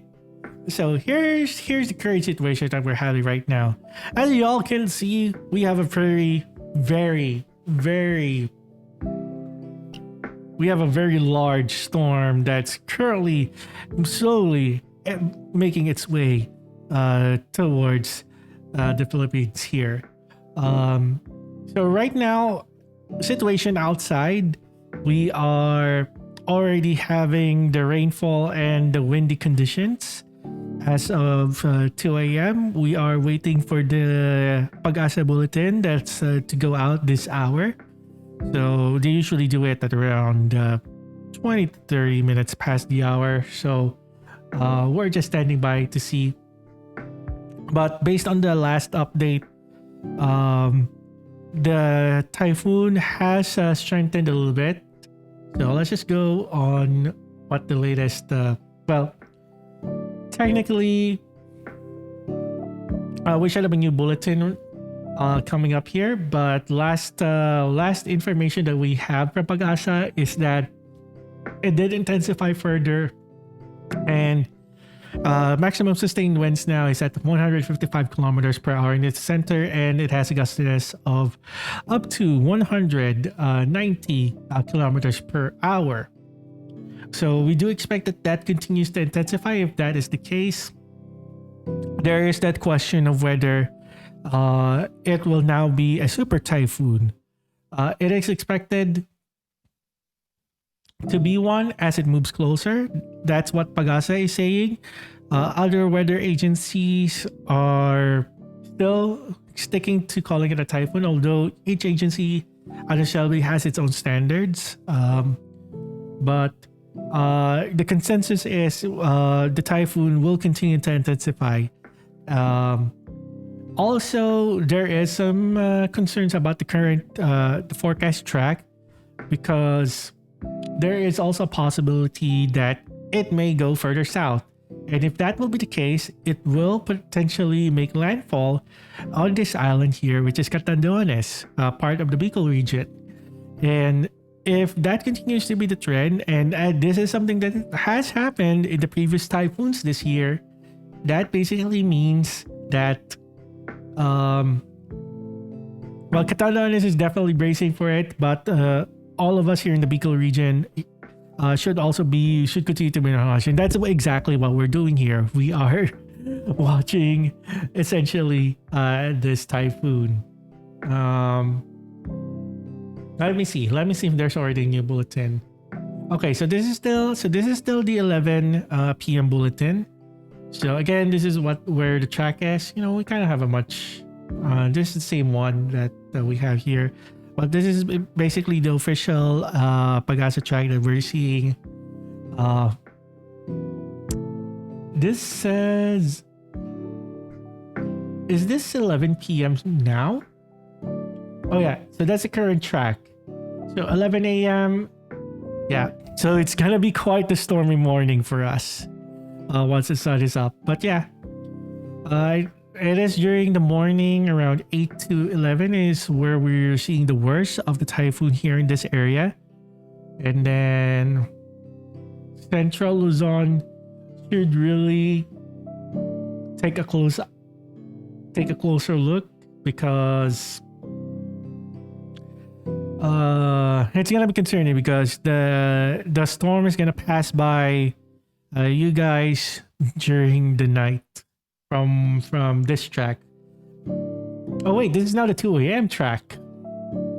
Yeah, this is now the 2 a.m. I just realized that. They just haven't updated the bulletin itself, so we're just waiting for that bulletin. But yeah, this is now the 2 a.m. forecast track that we're looking at. So yeah, so 11 p.m.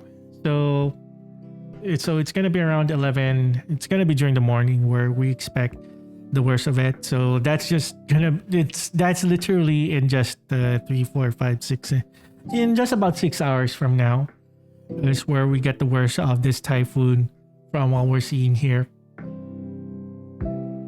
So I think we should have the latest bulletin from Pagasa shortly, because they just already updated. Yeah, this is already from their latest bulletin, the 2 a.m. bulletin number 7. So we're just waiting for the rest of the text to be updated. And usually they also post it on Facebook. That's why we're checking Facebook as well. We're gonna expect more website traffic to come in here. But also understandably, it is now in the middle of... It is now 2 a.m. here. So a lot of people probably already slept. And if you can rest, then good for you. But I am sure that this is going to be a restless night. In other news, let me just show it here. Actually, let me just open up a separate page. Why not?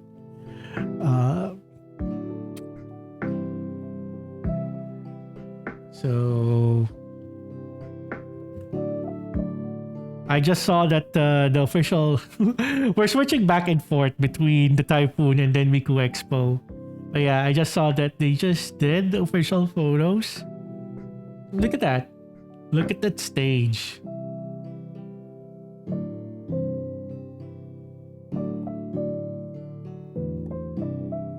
And yeah, I guess this is the closest one, because the venue for Miku Expo Manila for next week is also gonna be large. Mo Arena. I underestimated like the sheer size of that venue, man. Like when I was there during the Ado concert, I didn't really expect how immense seeing the crowd would be. And again, this is from the lower box perspective, but I'm pretty sure that's the same case if you're seated in upper box and in general admission. A VIP, you will have a kind of different experience, but yeah, if it's standing, it's gonna be difficult. But yeah, look at the stage. So they kind of improved a bit. The screen here is again a lot larger. So we'll see. You know what? While we wait for the latest bulletin, I'm just gonna see if there's chatter going on.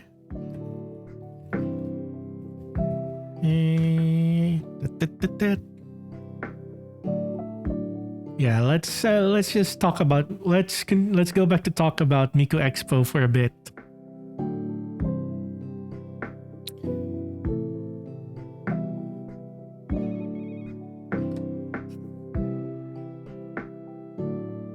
Oh yeah.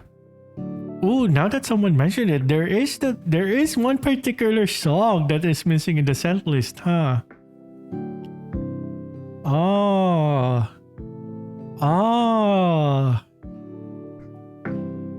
Someone has a point. There is one song that is kind of missing.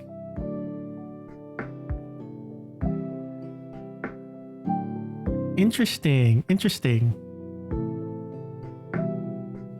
Oh, someone went to the Hong Kong concert. So I am reading some first-hand accounts here. Give me a moment.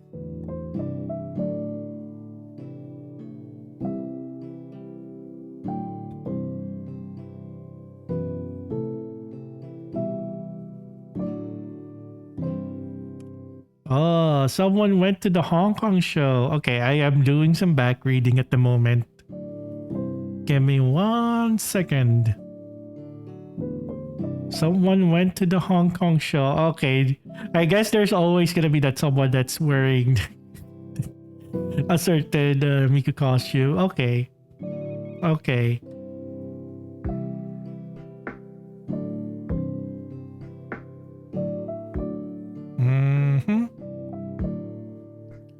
And yeah, there was a rave show that happened in Manila earlier in the evening. I wanted to go, but that meant that if I were going to go, that means that I might as well commit to being in Manila for that entire week. Oh my god, what was that?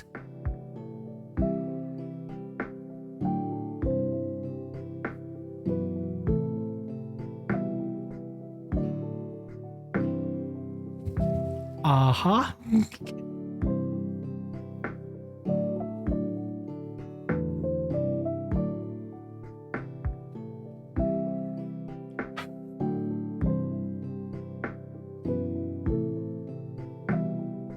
Oh, it's the wind. That was the gust. Oh my goodness. Oh, it's happening. Oh, that's the gust. Oh my goodness. The storm is literally here. Oh, and there goes the power.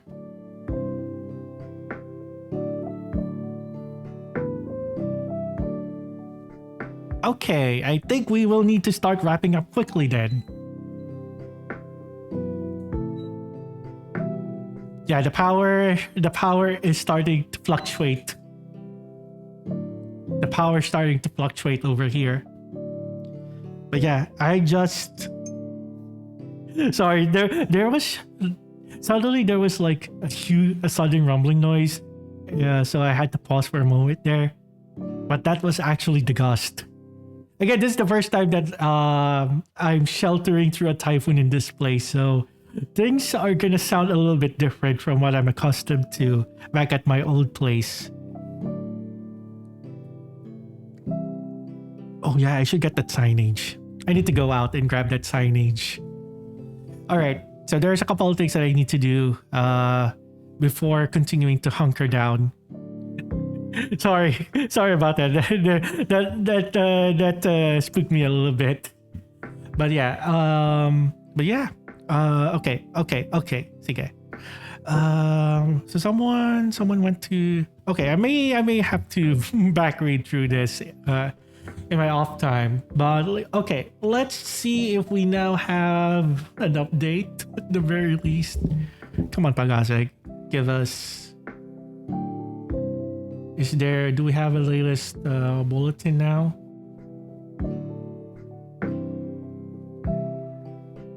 Okay, it's still 11. It still says the 11 p.m. This is still the 11 p.m. How about the PDF? Do they have the latest PDF version now? Oh, okay. So we do have the PDF version. So this is what we'll use then.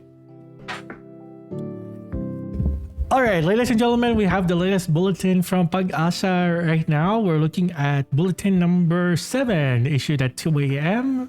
and valid for broadcast, which is what we're doing right now, up until 5 a.m. So as of 1 a.m., it is now currently the eye of the typhoon is currently located at 370 kilometers east of Virac Catanduanes. It has continued to intensify. This is what we did expect, but it is still currently a typhoon. So currently maximum sustained winds of 165 kilometers per hour near the center, and gustiness of up to 205 kilometers per hour now. That is crazy. That is insane. Yeah, we have already a little bit of a power fluctuation. There was some gustiness already here. So we do expect that the weather condition that we're experiencing right now is going to worsen a little bit here. But again, we are currently hunkered down and we are riding this storm. But we will need to start wrapping up here. But yeah, 12-hour forecast. It is now going to be, it is expected to be over Catanduanes, but they're not saying that it's going to make landfall. But the possibility is really getting close with the latest track here. So we will see. We will see with the 5 a.m. bulletin. We will be off stream already once that did. But yeah, anyone in the Philippines right now, highly encourage you. If you are, especially in Luzon, keep an eye on this one. We're already we are already feeling it's already raining and windy, and earlier there was a huge gust that went by earlier, knocked the power for a bit there. So our backup power supply is already being tested as we speak here. But yeah, 24-hour forecast by 11 p.m. This is what I'm saying. Central Luzon is gonna be where it's gonna be at, and this is what's the concerning part, because it looks like it's gonna be during the night when it passes by over that area. So just keep a close eye. Signal number 4. So signal number 4, it has expanded to more areas now. So eastern portion of Camarines Norte, and of course Catanduanes, and eastern portion of Albay. So not the entirety of the province. So we remain at signal number 3 here, it looks like. Yeah, the rest of Albay. And yeah, Central Luzon is going to be now on signal number 3 here. Signal number 2 for the most part. Some of the further parts. So yeah. More of the western parts of Luzon here.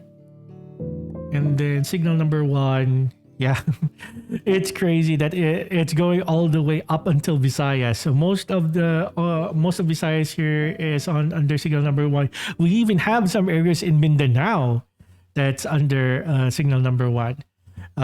So it is crazy. It is crazy. So we have a heavy rainfall expected, some severe winds as well. There's some storm surge. A lot of people have received emergency alerts already for the storm surge as well. We may even get a emergency alert momentary here. So heavy rainfall, severe windstorm surge is expected, and it is forecasted to move west-northwest over the next 24 hours. Center may pass close to Catanduanes. So here's the key thing here. It still says that it will pass close, not necessarily make landfall. But if we look at the track right now, yeah, Catanduanes is gonna get at least even the eye wall at the very least.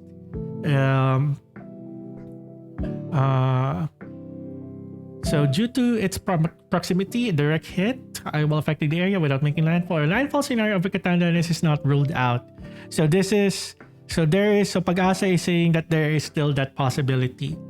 But yeah, after it passes through the Bicol region later this morning, the typhoon will traverse northern Luzon, emerge over Lingayen Gulf. So, and here's the key part as well. O1 is forecast to also continue to rapidly intensify, and the possibility of a super typhoon category within the day. Although for a potential for much faster investigation is not ruled out due to favorable environment, it may also landfall. Okay, yeah. So essentially, what the forecast here is saying, this typhoon is not yet done intensifying. So brace. Let us brace ourselves. That is basically the bottom line here, friends. And with that, I'm just gonna continue hunkering down. But I think this would now be the best time to actually end stream. And then, yeah, we're gonna go into emergency mode in the next couple hours, where we will experience the worst, really, of the storm in the next couple of hours. So that said, if let's say, for example, the power and the internet comes back later tomorrow, well, not tomorrow, later in the day, let's say by evening again, then yeah, let's go ahead and go stream something. But yeah, things are not looking good based on what this particular bulletin is saying, that there's still that possibility of intensification, and it's not looking good. It's not really looking good. Yeah, based on even on the latest track here, Catanduanes is going to be the first province here in the country that's gonna feel the worst effects. And yeah, that includes us. Well, Catanduanes is our neighboring province. So again, we've already started to have, it's already rainy and gusty outside. So that basically means it's gonna get worse from there. So yeah, either way, that's gonna be it from me. Hopefully, yeah, like I said, definitely I do want to start get the ball rolling with some streams again. So I'll hopefully start doing that. If there wasn't a typhoon, I would have done another one tomorrow, but we will see. We'll let this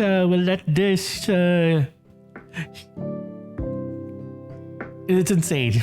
Let's just get this this huge storm out of the way, and then we will assess as far as how it will go. But nevertheless, hopefully everyone stays safe for those in the Philippines. Hopefully we get through this without much impact. But yeah, the storm is getting more intense, and that's concerning at the very least. So we've started to see that. All right, let me go see if there's someone that I can move you guys over. It's still crazy that there's still folks that are also streaming. Yeah, I do see some Filipino VTubers also streaming too. Let's see. Who is streaming, and who is someone that I can send over?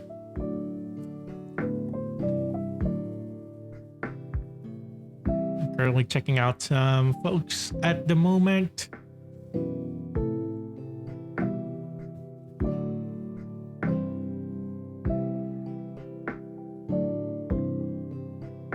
Yeah, there's someone getting heavily.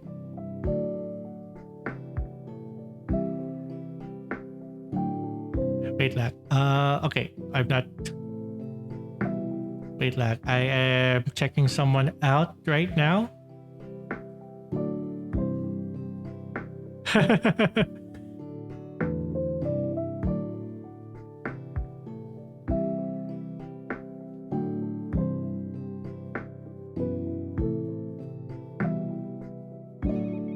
Hmm.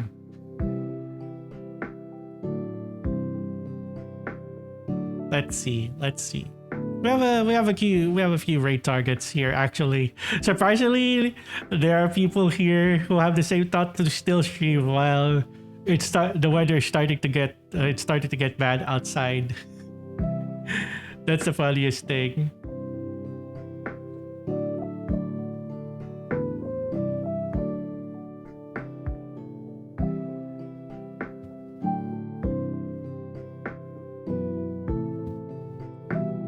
If anything, let's see. Okay. Yeah, I'll go ahead and send you guys over to Rex. Why not? May the strongest Filipino streamer that's still streaming right now survive. But I think I need to call it here because because we're gonna be the first few folks that's gonna get impacted anyways. So all right, I'm gonna go ahead and send the raid over there. All right, I'm out of here. Again, we'll keep ourselves safe and hopefully, of course, ad break starts just as I'm about to. Okay. I didn't realize ad break was about to start. Well, yeah, it is 31. It is now 4:31. And that is obvious. Okay, we'll hold off. We'll hold off the raid for a bit. We'll hold off on the raid for a bit. But in the meantime, I'm just gonna keep an eye on my raid targets then.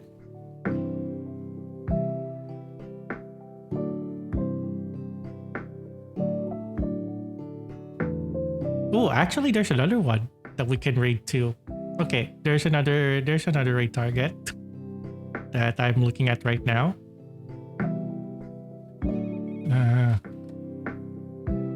Yeah, they're also.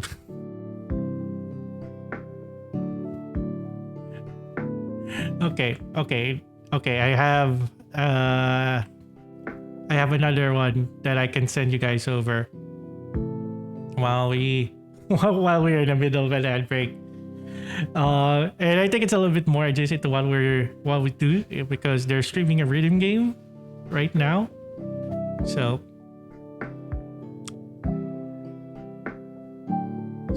that's another option. Okay.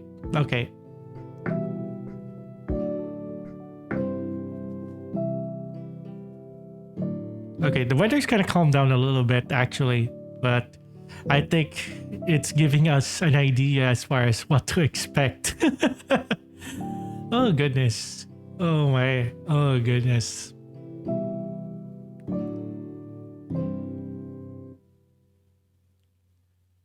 I have flashlights and radios ready.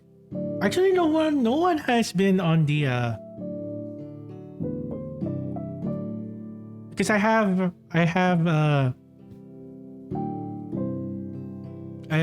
amateur radio set up, so it's currently set to some monitoring frequencies too.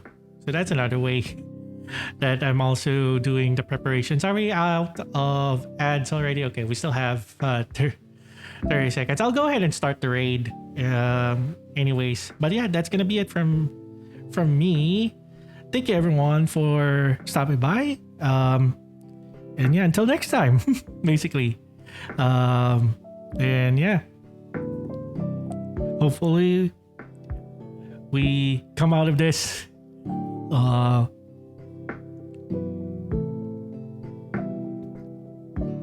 that we're good. That's all I can say. All right. But for now, this is Rans signing off. Take care, everyone.